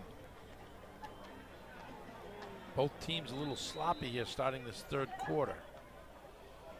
We're 4.5 minutes into the 3rd. They're going to go direct snap to Quentin Brown as Murphy was kind of casually walking toward the sideline, trying a little trickery, see if they could catch the Rams defense off guard. Nothing doing. Nobody was fooled there. Not at all. Not at all is right. And A.J. Pena, the captain, number 8, did a great job of staying home. On the end around, Solomon Miller needs a blocker. He can't get it. And the Ram defense doing a great job of stringing that one out as Trey Lubin comes up to make the tackle. And it's going to bring up a 3rd and long, 3rd and 14 for the Bears. Bears hurry up to the line of scrimmage once again. Empty backfield, 5 wide. And flags everywhere as they dump it off to Quentin Brown. And Brown puts his shoulder down and hammers Allende Johnson to the turf, but short of the first down marker. Let's see what the call is here. Those came from the field judges in the back. Penalty on Rhode Island. Did they get caught with too many men on? Let's take a listen. Illegal substitution. Defense, more than 11 players on the field. Yep, Snap. they got caught and he run the player off in time. So the Bears will take the free yardage and get the down over. That's what that hurry-up offense can do to you, that play fast. Brown really went into it, and if you watch, they caught him right here. They were confused. They're trying to get off the field, and they just couldn't get it done.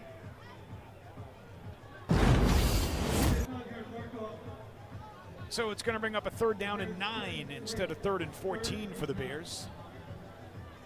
From their own 33.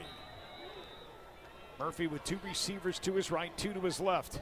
And now he motions Childs out of the backfield as well.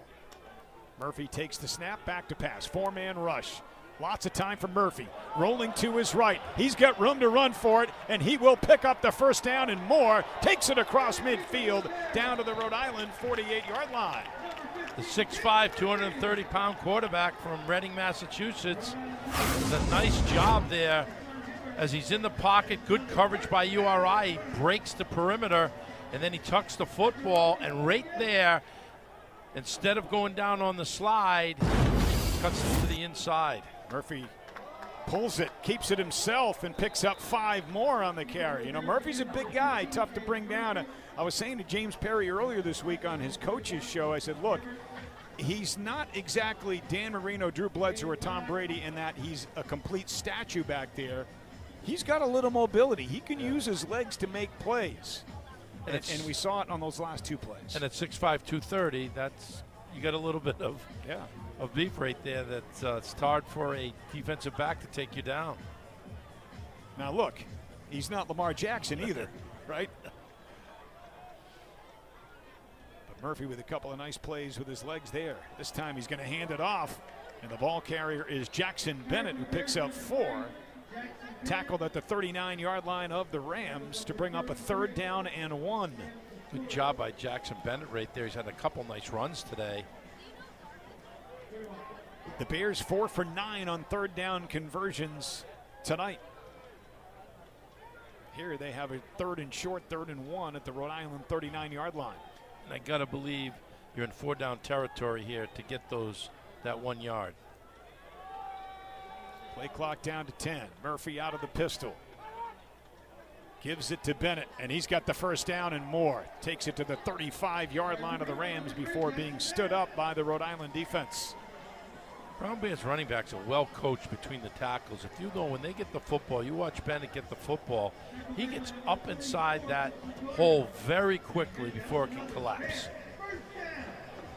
Couple of impressive runs there by Jackson Bennett, the junior from Orlando. And the Bears have it 1st and 10 at the Rhode Island 35. This has been a long drive for the Brown Bears, putting some tiredness onto this URI defense. Rahman motions to the right. Snap to Murphy, back to pass, fires, has it batted at the line of scrimmage, and it falls incomplete. And he was under pressure from Mitchell Garner on the play as well. Yeah, Mitchell Garner came in from the backside there on a blitz, and he just took off. Murphy can feel it coming as they're going to do a hurry-up offense here. 2nd down 10 for the Bears. Rhode Island 35. Snap to Murphy. Fake the handoff. Rolling right. Looking for Leno's. Instead goes deeper and incomplete to Najai Rahman. Rahman was in tough coverage right there. I think Leno's was really kind of the choice that should have been there when you look at that play develop. Number 86 was below the linebacker right there. Yeah, he was definitely more open than Rahman was on that play.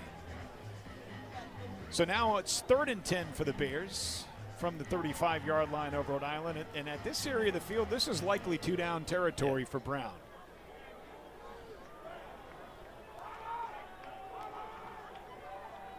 Two receivers to the right, one receiver to the left. Childs is the tailback to the right of Murphy.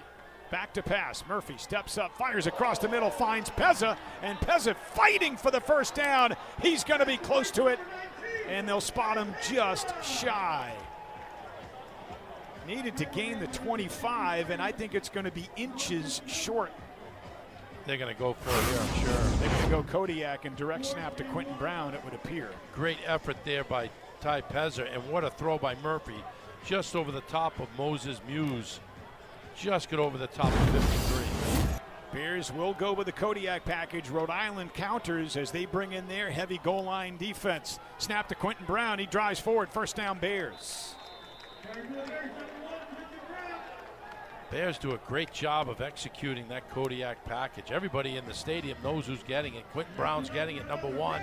He's been their go-to guy on that package. And he's such a hard runner. You know, he keeps those legs driving straight forward. But give the guys up front a lot of credit, too, because Rhode Island knew that was coming. They brought in their heavy package, and they still were able to move him off the line and pick up a few yards. Big 4th down conversion for the Brown Bears. It is 1st and 10 now for the Bears at the Ram 23. Murphy to pass. Steps up. Fires near side.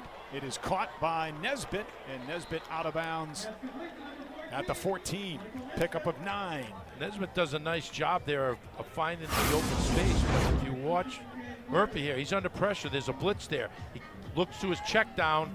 He finds Nesbitt open in the flat, who stays home, picks up a nice gain. Bring up a 2nd and short, opens up the playbook for Coach James Perry. It's been a 15-play, 57-yard drive so far for the Bears. They're going to hand it off to Childs, who slips as he tried to cut it upfield at the 15-yard line, and there's a late hit there. That's going to be an automatic first down. A.J. Pena just knocked down a Brown offensive lineman. A.J. Pena just not sure where he lost the discipline there. Sam Brackney got pushed down by Pena. That's going to be a 15-yard unsportsmanlike conduct. Now, because it's inside the 30-yard line, it'll be half the distance to the goal. You know, that's a discipline. You got to stay disciplined in these the Bears situations. had one in the first half. You remember they third down stop, roughing the passer, and that moved it half the distance to the goal for the Rams. As tired as you might be out there, because as you had just mentioned, this has been a long drive for the Brown Bears. As you watch here, this play is over, but I think he feels the guy's on him. I don't know. Felt like he was on the top of his back, pushed him. Murphy rolling right, looking. Now he dumps it off to Solomon Miller into the end zone. Touchdown Bears. What a play by Murphy. Murphy was patient right there to the outside, did a great job, but Solomon Miller knew where the goal line was when he caught that ball, did a nice spin to the inside to cap off a great drive by the Brown Bears. A 17-play drive that results in a touchdown pass from James Murphy to Solomon Miller. And the Bears now lead it by 13, trying to make it a 14-point lead here off the foot of Drew Crabtree.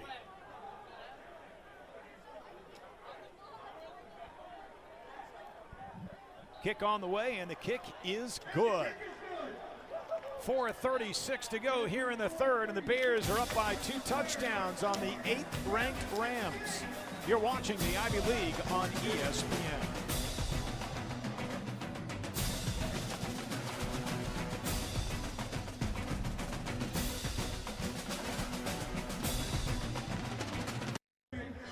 Largest lead of the night for the Brown Bears. It is 28-14. They lead the 8th-ranked team in the country, the Rhode Rams, in this Governor's Cup matchup here at Centreville Bank Stadium in Pawtucket, home of the Rhode Island Football Club. First ever American football game here at Centreville Bank Stadium. Here is the kickoff by Crabtree. It is a squibber down the middle, picked up by Sanchez across the 20-25, and he's going to be spun down as he crosses the 27-yard line.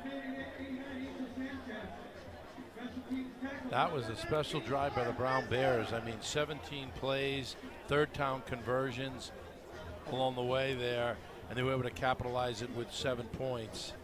17-play, 80-yard drive, as you mentioned. A couple of third down conversions, a big fourth down conversion as well.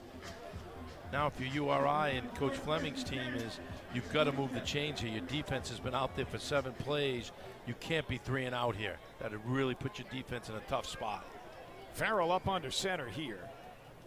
And he takes the snap, hands it off on the end around to Barrow. Barrow with some space, and he picks up a nice gainer of 13 on the first down carry out to the 40-yard line. It's a nice call by URI right there to pull a little reverse there with Barrow coming out to the outside here. Something they haven't showed all day. He's able to pick up a first down. Puts him in good field position here at the 40. Now the official stop play. I think they're having a little problem with the chains again, tangled on the far sideline, so an official timeout. As they untangle the chains. And we're set to go.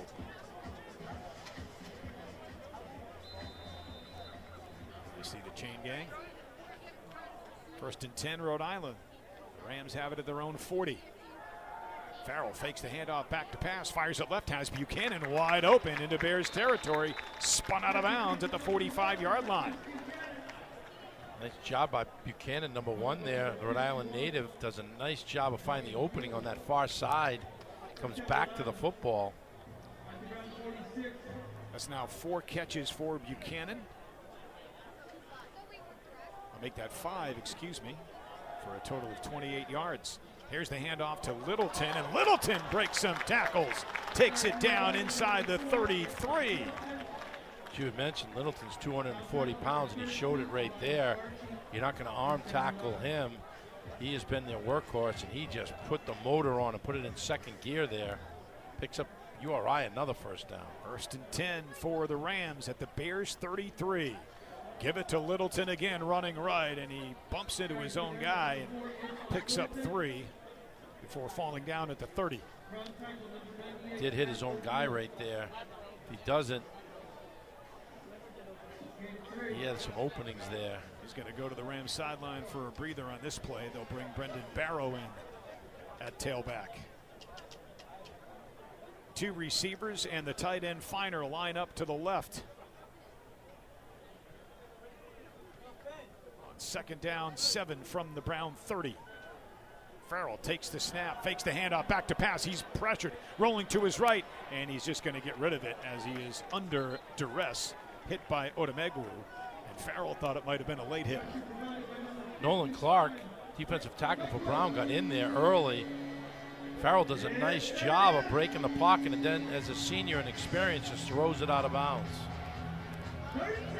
So a big 3rd down play here for the Rams, 3rd and 7. But again, John, this could be 2-down territory at this spot in the field for Rhode Island. 3rd and 7 at the Brown 30-yard line. 5 receivers, 3 to the left, 2 to the right, and an empty backfield for Devin Farrell, the redshirt junior quarterback for Rhode Island. Farrell takes the snap, back to pass. Has time, now he steps up, wants to run with it. Now he's going to dump it off, and it's incomplete. He was looking for Greg Gaines. It went over his hand, and it fell short of where Marquise Buchanan was. And so now on 4th down, looks like they may try a long field goal here, John.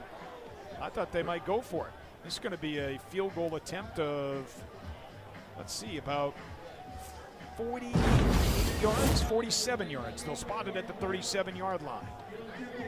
Garth White's long field goal this season is from 41 yards. This would be a season long. From the right hash mark, angle to the left. Out of the hold of James Allen.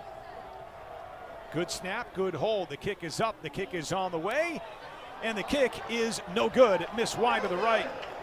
He missed it to the right, but he had the length on it. Good stop by the Brown defense. You see Dan Mulrooney excited for the stop that his defense just came up with. And he is excited right there. That man's got a lot of energy, doesn't he? And his players feed off of it. He's a new defensive coordinator. As you watch this kick right here, it just goes right. It had the length. Good conditions here. There's no wind really, light wind. Beautiful night for football. Temperatures now probably in the low 60s, high 50s. It was 66 at kickoff at 7 o'clock. 1st and 10 for Brown. They'll start this drive at their own 30-yard line. Murphy takes the snap. He's going to hand it to Childs on 1st down. Childs breaks through and picks up 6 on the 1st down carry. Good job by Childs there to get his hand down, keep his balance up to pick up those extra 2 or 3 yards. As Brown today has really put themselves in a good position on 1st down. They've been in 2nd and shorts. Not looking at the 2nd and long. Yeah, it was much different a week ago at Harvard. They were playing from behind the chains on 1st and 2nd down, put themselves in a lot of 3rd and long situations. That has not been the case tonight for the Bears. 2nd down and 3 from the 37. Murphy pulls it, rolling to his right, firing to Dylan Golden, the tight end. 1st down catch out to the 45. Good job by Golden right there to pull that ball in, but it was Murphy really as he rolls out, and he's really been spectacular today with his accuracy.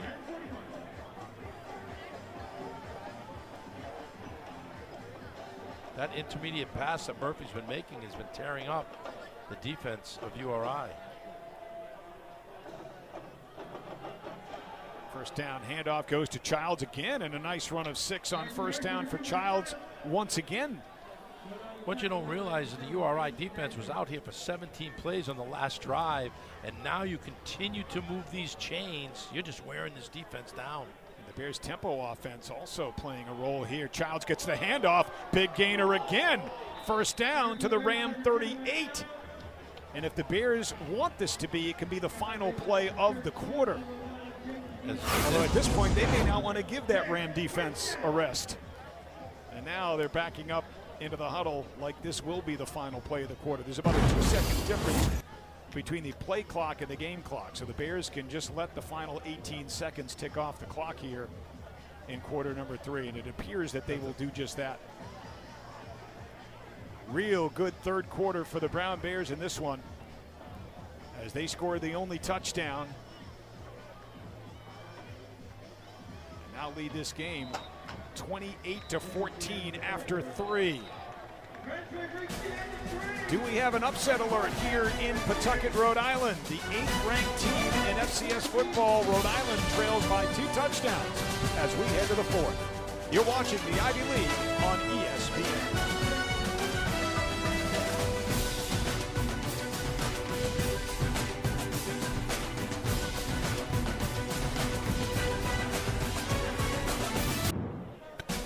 As we welcome you back to Centreville Bank Stadium in Pawtucket, the Bears have a 14-point lead on Rhode Island. Time for our game track, brought to you by Lexus and Ward. Take a look at those numbers, John, and they are pretty darn even. That turnover number should say 2. Rhode Island has turned it over twice on an interception and a fumble. The Bears have not turned it over. Those 2 touchdowns, one took a Rhode Island touchdown off of the board, and the other one led to a Brown touchdown. And 14 points is the difference in this football game. With a lot of football left in the 4th quarter. URI is a resilient team, and there goes Jackson Bennett down to the 15-yard line. This URI defense is tired. There's no question about it. 17-play drive early in the 3rd quarter, and now they can't get off the field here. Yeah, John, you thought maybe that in-between-quarter break might give them a little blow and give them a little energy, but you're right. The runs that they're starting to pick up in between the tackles, and Childs and now Jackson Bennett. The Bears look like they have worn this Ram defense down a bit. 1st and 10 from the 15. Again, it is Bennett. And he takes it ahead for 5 more down to the 10. You know they're worn down when you go right back at the same play in between the 2 guard spots. 2nd down 5 for the Bears from the Rhode Island 10-yard line. Threatening to make this a 3-score game here early in the 4th quarter.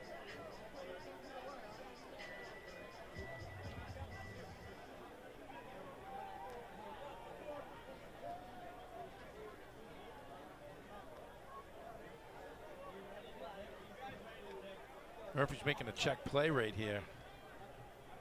Takes the snap. This time gives it up the middle to Quentin Brown. Brown fighting forward, and he's going to be stopped short of the first down by about a yard. Made it to the 6, needed to get to the 5. It's going to bring up a 3rd down and 1. That's not the worst thing in the world for the Bears because the clock continues to run. And that's what they want right here as you're into the 4th quarter. In the red zone right here. 7 points will make it a 3-possession game for URI to have to climb back into. If I'm the Brown Bears right here, I would be working the clock. That 14, 13 seconds, just work it right down. Murphy takes the snap. He's going to give the ball to Pezza, and Pezza is not going to make it. That play just did not develop quick enough, really, in that part of the field. So now what do you do here? On 4th down and a half a yard to go, do you go for the first down, or do you take the 3 points to make it a 3-score game? I think you can make a strong case either way. James Perry's going to bring the field goal unit out. I think you're trying to win for the first time in 6 years. URI is a very good team. They're ranked. They've come back before. I take your 3 points, make it a 3-possession football game. I think the percentages would tell you that this is the right play, but this is probably the most conservative call Coach Perry's made in his 6 seasons as head coach at Brown. The field goal is up, and it is no good. So this remains a 2-score game, and Rhode Island still has life. We'll take a timeout. 12:15 to go in the 4th quarter. Bears by 14.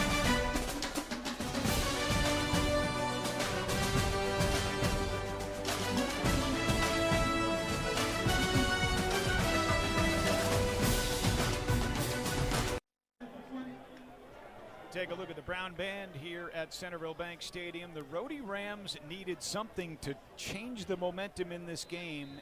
Will that missed field goal be what changes it for them? Bears are on the verge of going up 3 scores, and Drew Crabtree, the freshman, misses the first kick of his career.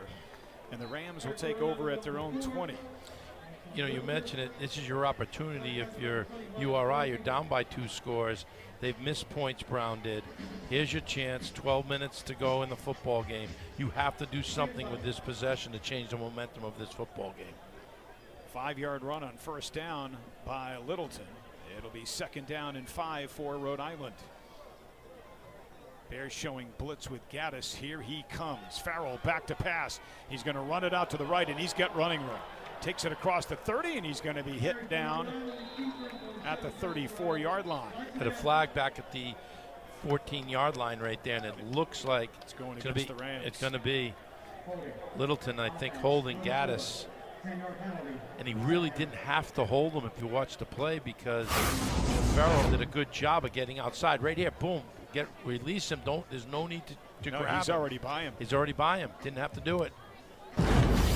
That hurt the URI offense right there. Bears catch a break there, and for the Rams, it negates a big play by quarterback Devin Farrell. Now this gives the Brown defense a chance to get off the field here on this series. 2nd down 15 for the Rams, backed up to their own 15-yard line. 5 wide receivers in an empty backfield for Devin Farrell. He takes the snap, back to pass. He fires it underneath, and it is incomplete. A little bit too low and behind Connor Feiner, the tight end. He's been going to Connor all night. What happened there was he didn't have anywhere to go. It was a good rush by the Brown defense. They were disciplined up their lane, so he couldn't break the pocket. And he tried to find his tight end, but he just couldn't find him. So the Rams 5 for 9 on 3rd down, but they have a 3rd and 15 here from their own 15-yard line. And this is that situational football we're talking about. The Bears need to know where that first down marker is, the 30-yard line, and make sure they don't let anything get completed past that. Farrell out of the pistol, takes the snap, back to pass on 3rd and 15, fires it, and it is caught by Buchanan, and it's a first down for the Rams. Farrell goes to the senior Buchanan, the explosive player that URI has, and he finds him in a crucial time when they need to convert on 3rd down, and they get it done. He comes right across the middle here. If you watch him, he keeps his eye right on him, and he gets wide open. Gain of 21 for Bill Lindsay in coverage there for the Bears, but not before Rhode Island picks up a big first down. Farrell takes the snap, wants to pass again. Looks, fires underneath, finds Buchanan again, and he fumbles the football, and the Bears recover it. 3rd Rhode Island turnover of the game, and the Bears will take over inside Rhode territory at the Ram 46-yard line. Number 0, Gaddis, is the one who looks like he stripped him right there. Heads up play. 2nd time by defensive backs. And the 3rd turnover of the game for the Rams. We'll take a break with the score. Brown 28, Rhode Island 14. You're watching the Ivy League on ESPN.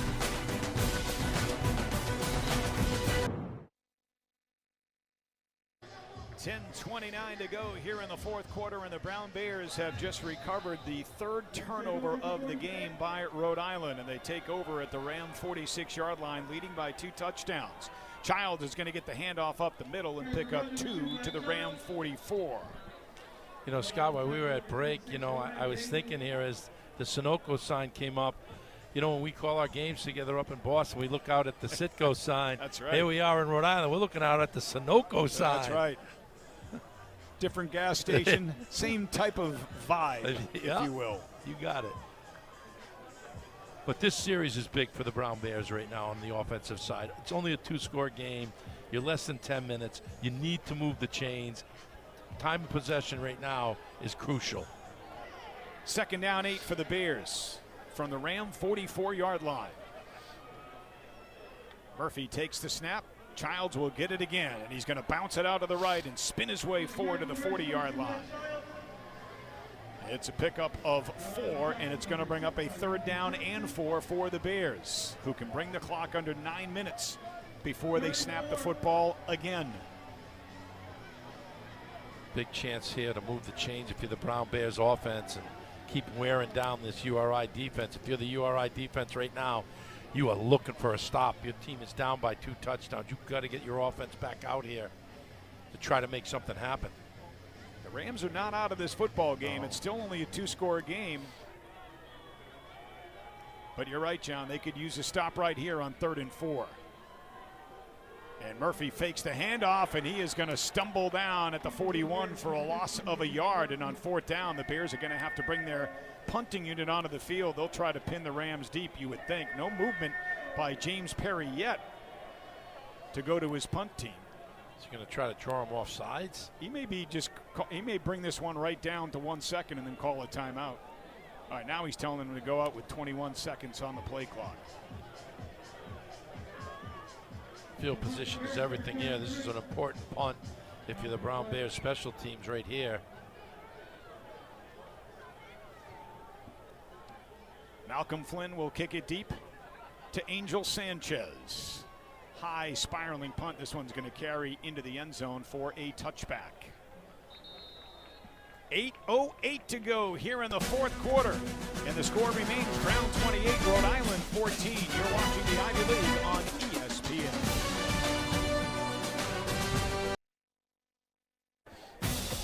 Time for our drive of the game, brought to you by Lexus of Warwick. And for the Bears, it was their lone touchdown drive in the 3rd quarter. An impressive 17-play, 80-yard touchdown drive. Took 7 minutes, 11 seconds off the clock, and it ended up with this touchdown pass from James Murphy to Solomon Miller to put the Bears up 14. And here, Rhode Island will have it 1st and 10 at their own 20-yard line. Farrell with 3 receivers to his right, 1 to his left. Purdue creeps up to the line of scrimmage. Now he backs off in coverage. Farrell back to pass.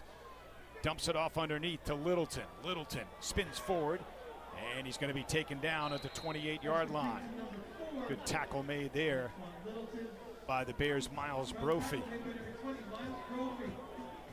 I tell you, Littleton is tough.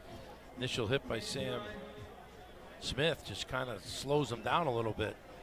Sam Smith's had a real nice start to his senior career, hasn't he? Yes.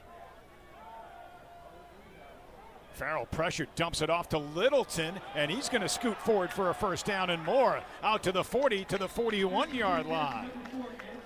Good pressure by the Brown defense there, but Farrell does a great job of taking the pressure on. And John, of note, Marquise Buchanan starting the 4th quarter on the bench. Not sure if he is nursing some type of injury, but you would think one of the leading receivers in all of FCS football would be on the field with his team down 14 and 7 minutes to go here in the 4th quarter. Snap to Farrell, back to pass on 1st down, dumps it off underneath to Barron, and Barron does a nice job of driving forward for a gain of 5. Farrell does a great job right. That's a nice pass to his back. That's the 2nd time he's going to his backs out of the backfield. Good coverage downfield by the Brown defensive back, so he's just doing his check down. 2nd down 5 for the Rams. Hurry up to the line, get the snap off. Farrell back to pass, looking, firing middle, has a man complete into Bears territory. Gaines makes the catch, spun down at the 36-yard line. And Rhode on the move. URI looks like a fine machine right now as Farrell is showing his leadership. First and 10 for the Rams at the Brown 36. Farrell the pass again. He's got time. He airs it out down the right side. Incomplete. Archie was there in coverage. Pass intended for Abora Quartan. Good job by Archie right there, but Farrell just threw it away there. He knew it was good coverage downfield. Clock stops on the incomplete pass with 6:05 to go in the 4th. We're watching URI with a hurry-up type of offense because they realize they need to get the football back. They're down 2 scores here, and the clock can become your enemy in this situation. Still no Marquise Buchanan on the field for the Ram offense. 2nd and 10, Rhode Island at the Brown 36. 3 receivers to the right, 1 receiver in the tight end to the left. Farrell back to pass, looking, firing underneath, has a man, bobbled and caught by Kwarteng, and he's got another first down. URI is rolling right now. They've found a little bit of magic here as they're moving the football. They have it 1st and 10 at the Brown 25-yard line. Clock continues to run. Rhode Island does have all 3 of its timeouts remaining. 1st and 10 for the Rams. Bears showing blitz. They back out of it. Farrell back to pass, looking, firing to the end zone, and it is caught on the sideline by Feiner. Keeps both feet in bounds. Feiner does a great job there, textbook. Nice throw by Farrell to the outside, and at the 3-yard line, as you watch this, Feiner just does a nice job of coming back out, keeps both toes. Now, they're going to review it. They're going to review it because when he hit the turf, did he have possession of it? He did a great job of keeping both of those feet in bounds. When he came down out of bounds on the sideline, tough to see if that ball popped loose or not. So they're going to take a look at this on review.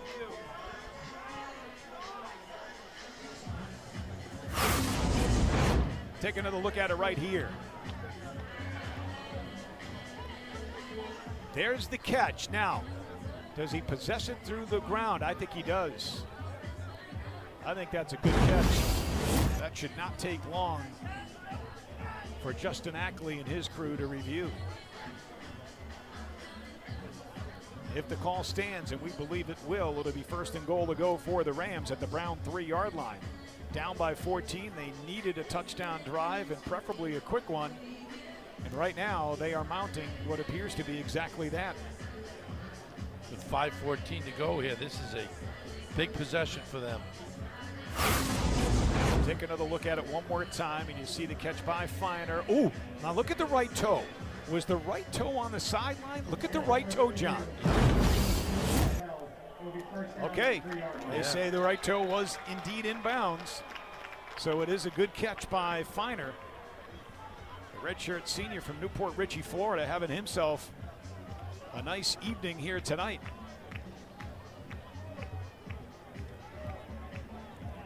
First and goal to go for the Rams. They have it at the Brown 3-yard line with 5:14 to go in the 4th quarter, trailing the Bears by 14. I would imagine Littleton could get a crack at it here. I would think so, number or 4. Maybe Farrell pulls it and keeps it himself. They give it to Littleton, and he's tripped up inside the 3, down to the 2. You know, this is an important with time of possession right now. That stop is big because the clock is ticking, but they're going quick here, URI. They need to preserve the clock. Rams right back up to the line. Snap again, hand off to Littleton again, and the Bears stop him again. Now that clock continues to tick right here, so this is huge for this Brown Bear defense. Gaddis is limping off, number 0. Clark pulled him back. And no gain on the play for Littleton. It's 3rd down goal to go from the 2. Again, I thought Farrell might fake the handoff to Littleton and try to pull it. Now they're going to go with an I formation in the backfield. Winovich, the tailback, fake the handoff to him. Farrell's going to pass it for a touchdown. Out to the right side, Matt Smith, the tight end, makes the catch. Nice. He was the lead back in the eye that just leaked out into the right flat, and the Rams get the touchdown they need. Nice call by URI right there. You are right. They line up, you're thinking it's going to be run. 81 does a nice job of biting and getting out into the flat for a touchdown. You watch him right in the flat, wide open.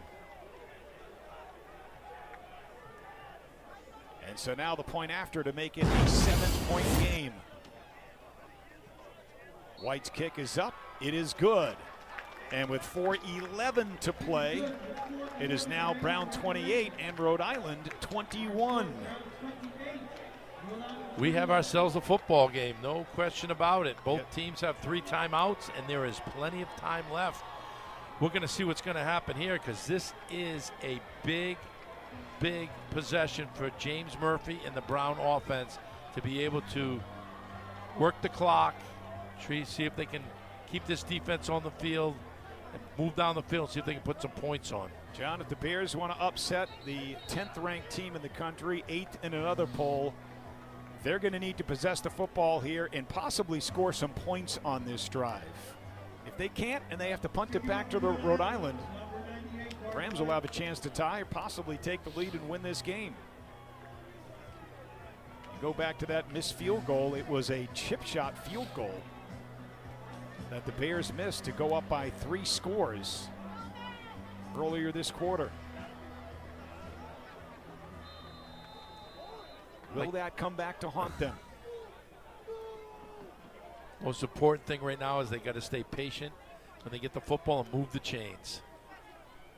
The kickoff by Garth White. Childs calls for the fair catch, and he makes it at the goal line.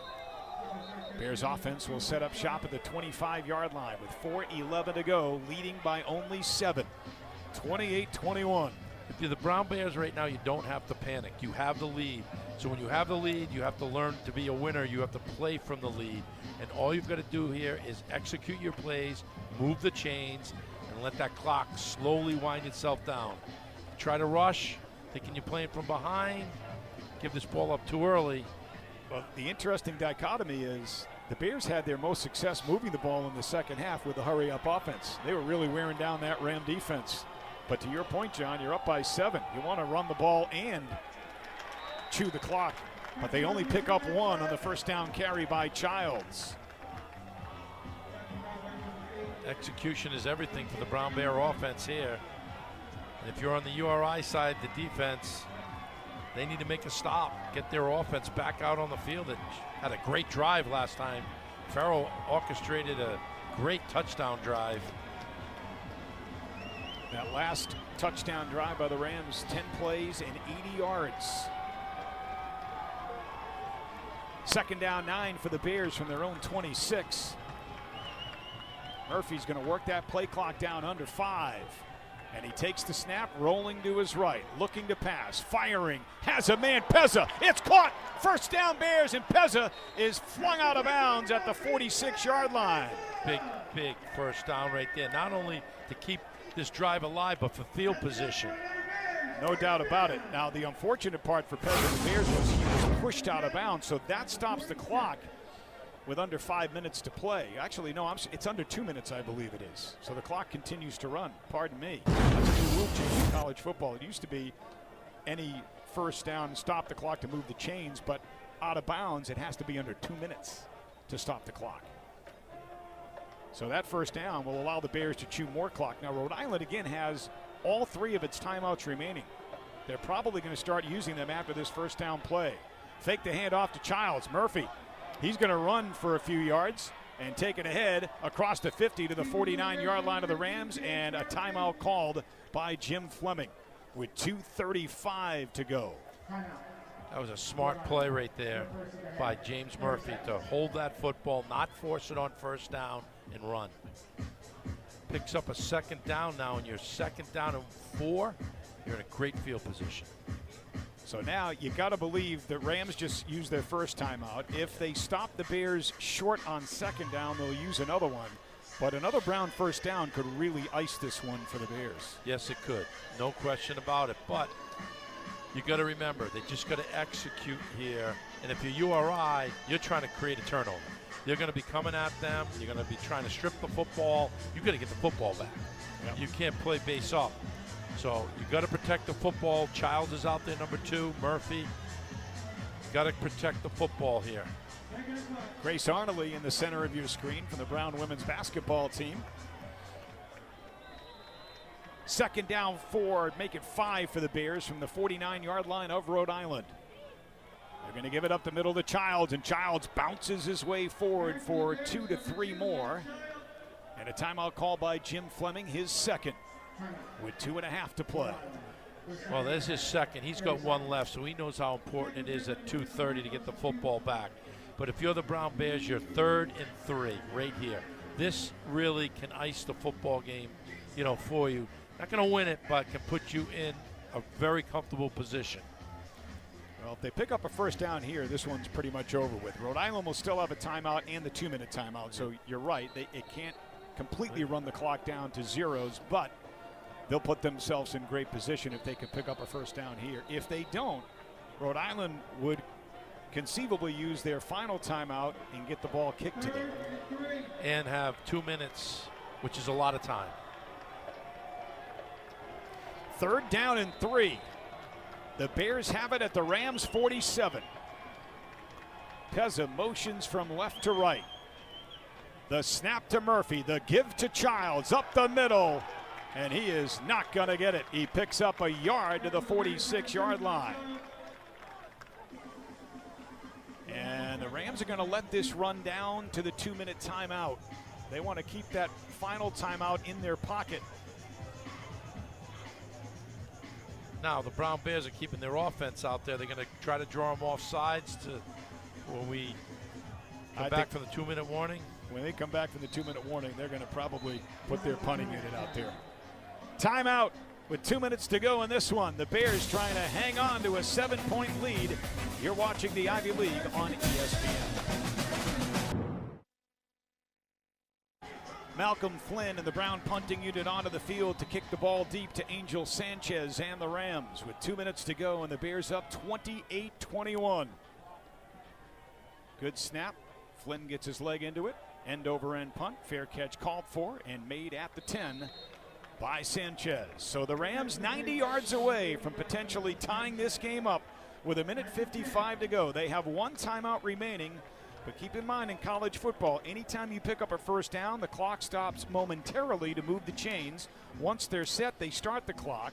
And anytime you go out of bounds with under 2 minutes to play, the clock stops and is not restarted.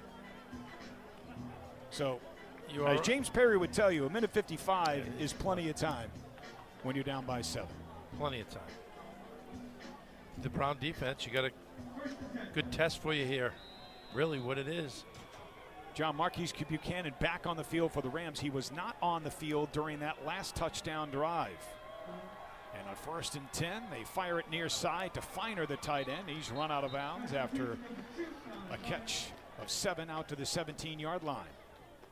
4 seconds come off the clock, 1:51 to go. 2nd down 3 for the Rams. The Rams have been in this position before as a team.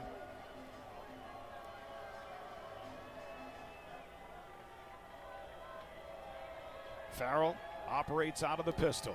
Takes the snap, back to pass on 2nd and 3. Looks right, fires right. Buchanan makes the first down catch, and he is going to be spun down as he approaches the 34-yard line. And that'll stop the clock with 1:42 to go, and a penalty marker comes down. And is this on Brown? Uh-oh. That is not what the Bears want. You don't want to add 15 to the end of a play. It looked like John Starman was in the middle of that. I think it might be on URI. Oh, they're backing up. Buchanan just tossed the ball. Let's see. Yep, he doesn't look happy. Personal foul. Offense, number 1. 15-yard penalty. Wow. Marquise Buchanan with a 15-yard penalty. Personal foul. Let's take another look at it right here. Yeah. Buchanan hit Michael Reddick in the face. That hurts. They'll start the clock when the ball is set with 1:42 to go, and here it is. So now it's going to be 1st down and 20. Snap to Farrell. He dumps it off underneath, and it is caught by Feiner. I think that was incomplete. Yep. The back judge comes in and says it hit the turf. It's actually 1st and 10 because it was from the spot of the ball. Now it's 2nd and 10. Okay, the down marker was 10 yards back on that last snap. But it's 2nd and 10. Yep, now it is 2nd and 10. Rams with the ball on their own 19-yard line with 1:29 to go and one timeout remaining, trailing Brown by 7. Farrell out of the gun, 3 receivers left, 1 to the right. Takes the snap, back to pass. Steps up. He's going to run for it. And he's going to run out of bounds on the Rhode Island sideline. Elias Archie knocks him out. That'll stop the clock with 1:20 to go, but Farrell picks up the first down for the Rams. Farrell did what he had to do. Good coverage downfield by the Bears. He breaks containment right there. You could hear the pop up here as he lowers his shoulder and picks up that first down. Minute 20 to go. 1st and 10 for the Rams from their own 31. Farrell with 2 receivers to his left, 2 to his right. He takes the snap, back to pass, looks, fires deep down the middle, and it is incomplete. He was looking for Greg Gaines, but Gaines well covered on the play. 3 players all around him. Sam Smith, if you watch Farrell look downfield here, he throws it into coverage. There's Smith right there. If he ever turned his head, he might have had an interception. Clock stops with 1:16 to go.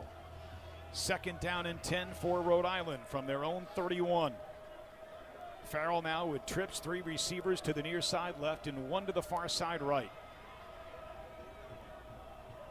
He takes the snap, looks left, fires left, has a man, caught, and out across the 49 to the 50-yard line goes Kwarteng for a Ram first down.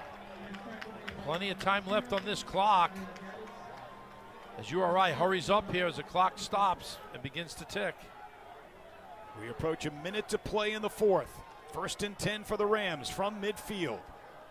Farrell backs up into the pistol, takes the snap, back to pass, blitzes on, gets rid of it, incomplete. He threw it just behind Kwarteng, but it did hit him off the hands.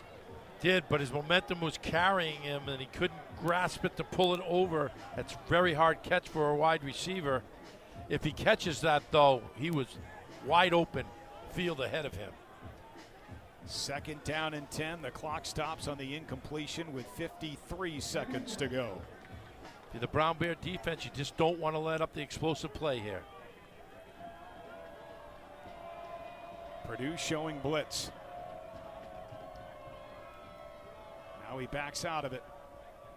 Farrell takes the snap, back to pass. He's pressured, so he rolls to his right. He's going to heave it downfield, and it is incomplete. Kwarteng covered closely by Cap Davis. No penalty marker down. The Ram fans wanted one. Cap Davis did a great job. He used the boundary to his advantage right there, turned his head, had his shoulder on him on the inside. Watch his coverage right here. Uses the boundary right there, has his arm. Great coverage. 3rd down and 10 for the Rams from the 50. 2 receivers in the tight end to the right, 1 receiver Gaines to the left. On 3rd and 10, Farrell takes the snap, back to pass, blitzes on, gets rid of it down the middle. It is intercepted! Picked off on the play, and the Bears are going to win it. Miles Brophy with the game-sealing INT. Brophy sat back there at the safety position. He read it like an eagle, and he broke on the ball right on Buchanan. If you watch him, he sits back, and as soon as he sees it, he breaks on the football, makes a great catch, and then a heads-up play as the Brown Bears are set to upset the URI Rams. For the first time since 2017, the Bears will bring the Governor's Cup back to Providence. You know how much this win means. Just look at the coaches hugging each other on the sidelines. Coach Perry, all the coaches, emotional win here.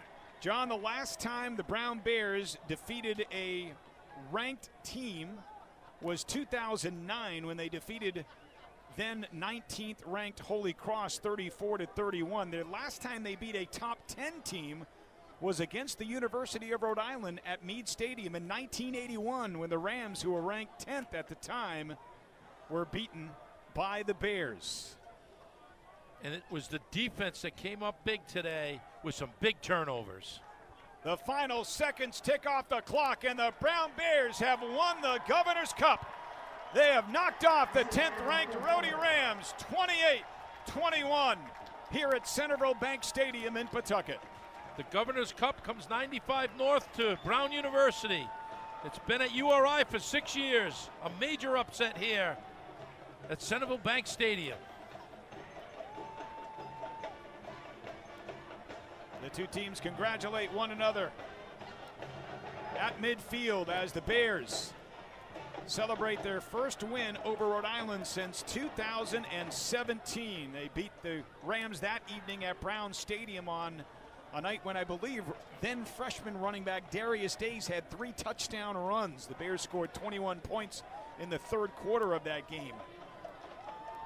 It has been a series dominated in recent years by Rhode Island. The Rams came in ranked 8th in one poll, 10th in another, and the Bears pull off the upset. And in a moment, Governor Dan McKee, the 76th governor of the state of Rhode Island, will present the Governor's Cup to the Brown Bears. And you can see it right there. The Bears huddled up around the governor. This win means a lot to this Brown football team as they move forward into their season. And they hoist the cup.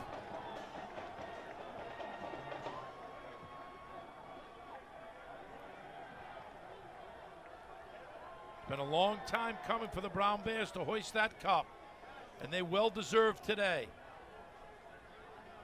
Well, John, the story in this game, the 4 turnovers. The Brown defense forcing 4 turnovers.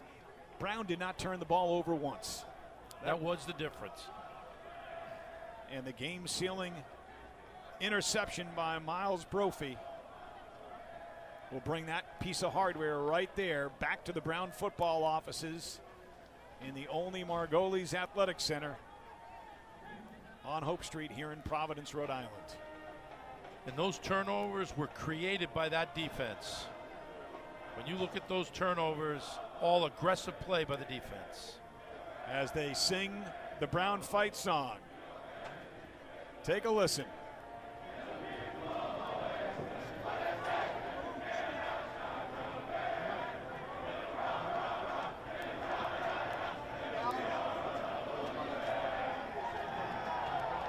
That's pretty good stuff right there, folks.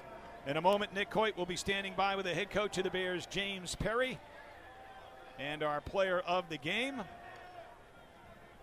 As the Bears win it 28-21 on an historic night here in Pawtucket, Rhode Island, the first ever American football game played at this brand new, beautiful facility known as Centreville Bank Stadium, home of Rhode Island FC.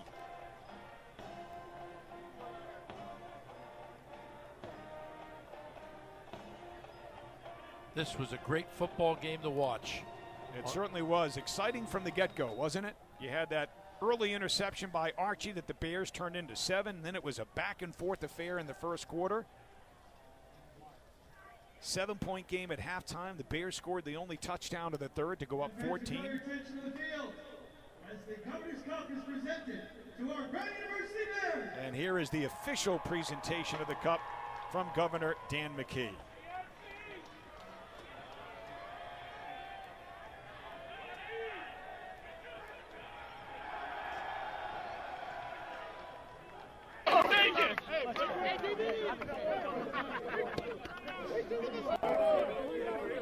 I think they're taking a picture here. Hang on. Happy bunch of Brown Bears. Mike's on. Awesome. Fellas, they're taking the picture. These guys are excited. They could not wait to get their hands on the Governor's Cup. Obviously, Rhode winning the last 6, so the Bears break the streak. They hold on to win 28-21. You're seeing the picture right now. The team getting in there and taking a picture with the Governor's Cup. It's headed back to the east side of Providence. The Brown Bears defeating the Rhode Rams. A lot of emotion from the coaches, a lot of emotion from the team. Tremendous night, obviously, for the Brown Bears and this football program. And winning the first American football game here at Centreville Bank Stadium in Pawtucket. You see getting right in the middle of it is Dan Mulrooney, obviously the new defensive coordinator this season. Defense a huge part of this victory tonight. The late interception seals the victory for the Bears. Let's see if we can bring in head coach James Perry. Coach, we're on the air here. Congratulations, well done. Just tell us what this means to bring the Governor's Cup back to the east side. Oh, and the way we did it, you know, we're a great team, super well coached. They deserve to be a top 10 team. They are a top 10 team, and our guys just fought so hard. Super proud of them. And just the way we finished, even at the very end, that defense, our defense, was on the field a long time, but they just believed in what we were doing. believed in that they could get it done, and that was a great way to finish the game. Just when you see the emotion on the faces of the players, obviously you play a game every week, and every game means something, but to get the Governor's Cup and to win here at this stadium tonight too, just what does it mean to have that pride? Yeah, it really, as a Brown Bear myself, there are moments like this I really, really treasure. Like these dudes, they're tough, they work hard. I mean, heck, they were in school this morning, right? And they come out here and they just put it all on the line, and I'm really happy for them. Very happy. And to win an American football game here at this stadium, just what'd you think of the atmosphere tonight? They were very hospitable, thanks to Brett and his whole team. Just a fabulous place to play a game, and like I said, we really appreciate it. They were very hospitable. James, congratulations. Well done on the victory. Let's bring in James Murphy, the quarterback. James, you got your hands on the Governor's Cup. You guys couldn't wait to get your hands on that trophy. What was it like to lift that up? Oh, it was incredible. First time, and I think I was looking at the State House the other day since 2017. So it's a really, really good feeling to have it back at Brown, and it's about time. It's about time. The way that you were able to put together drives tonight, sustained drives, long drives, a lot of guys involved. Just how much is that the work that you put in this offseason and the first couple of games of the season, too? I mean, like you said, I think it was so evident. You could see that the URI guys were getting tired while we were just getting going. We said it all week long. It's if you can get the drive started, they're going to crumble, and they did. So Coach Perry was speaking the truth, so it was really good to see it come to fruition tonight. And what did you think about playing in this stadium here tonight? Obviously a new venue, first time American football was played here. Yeah, it was absolutely incredible. I was fortunate to meet Brett the other day, and he built such an amazing stadium, so we're so grateful to be able to play here, and we'll be here next year too, so look to run it back. James, congratulations. Well done. Thanks so much. Appreciate it. Scott, John?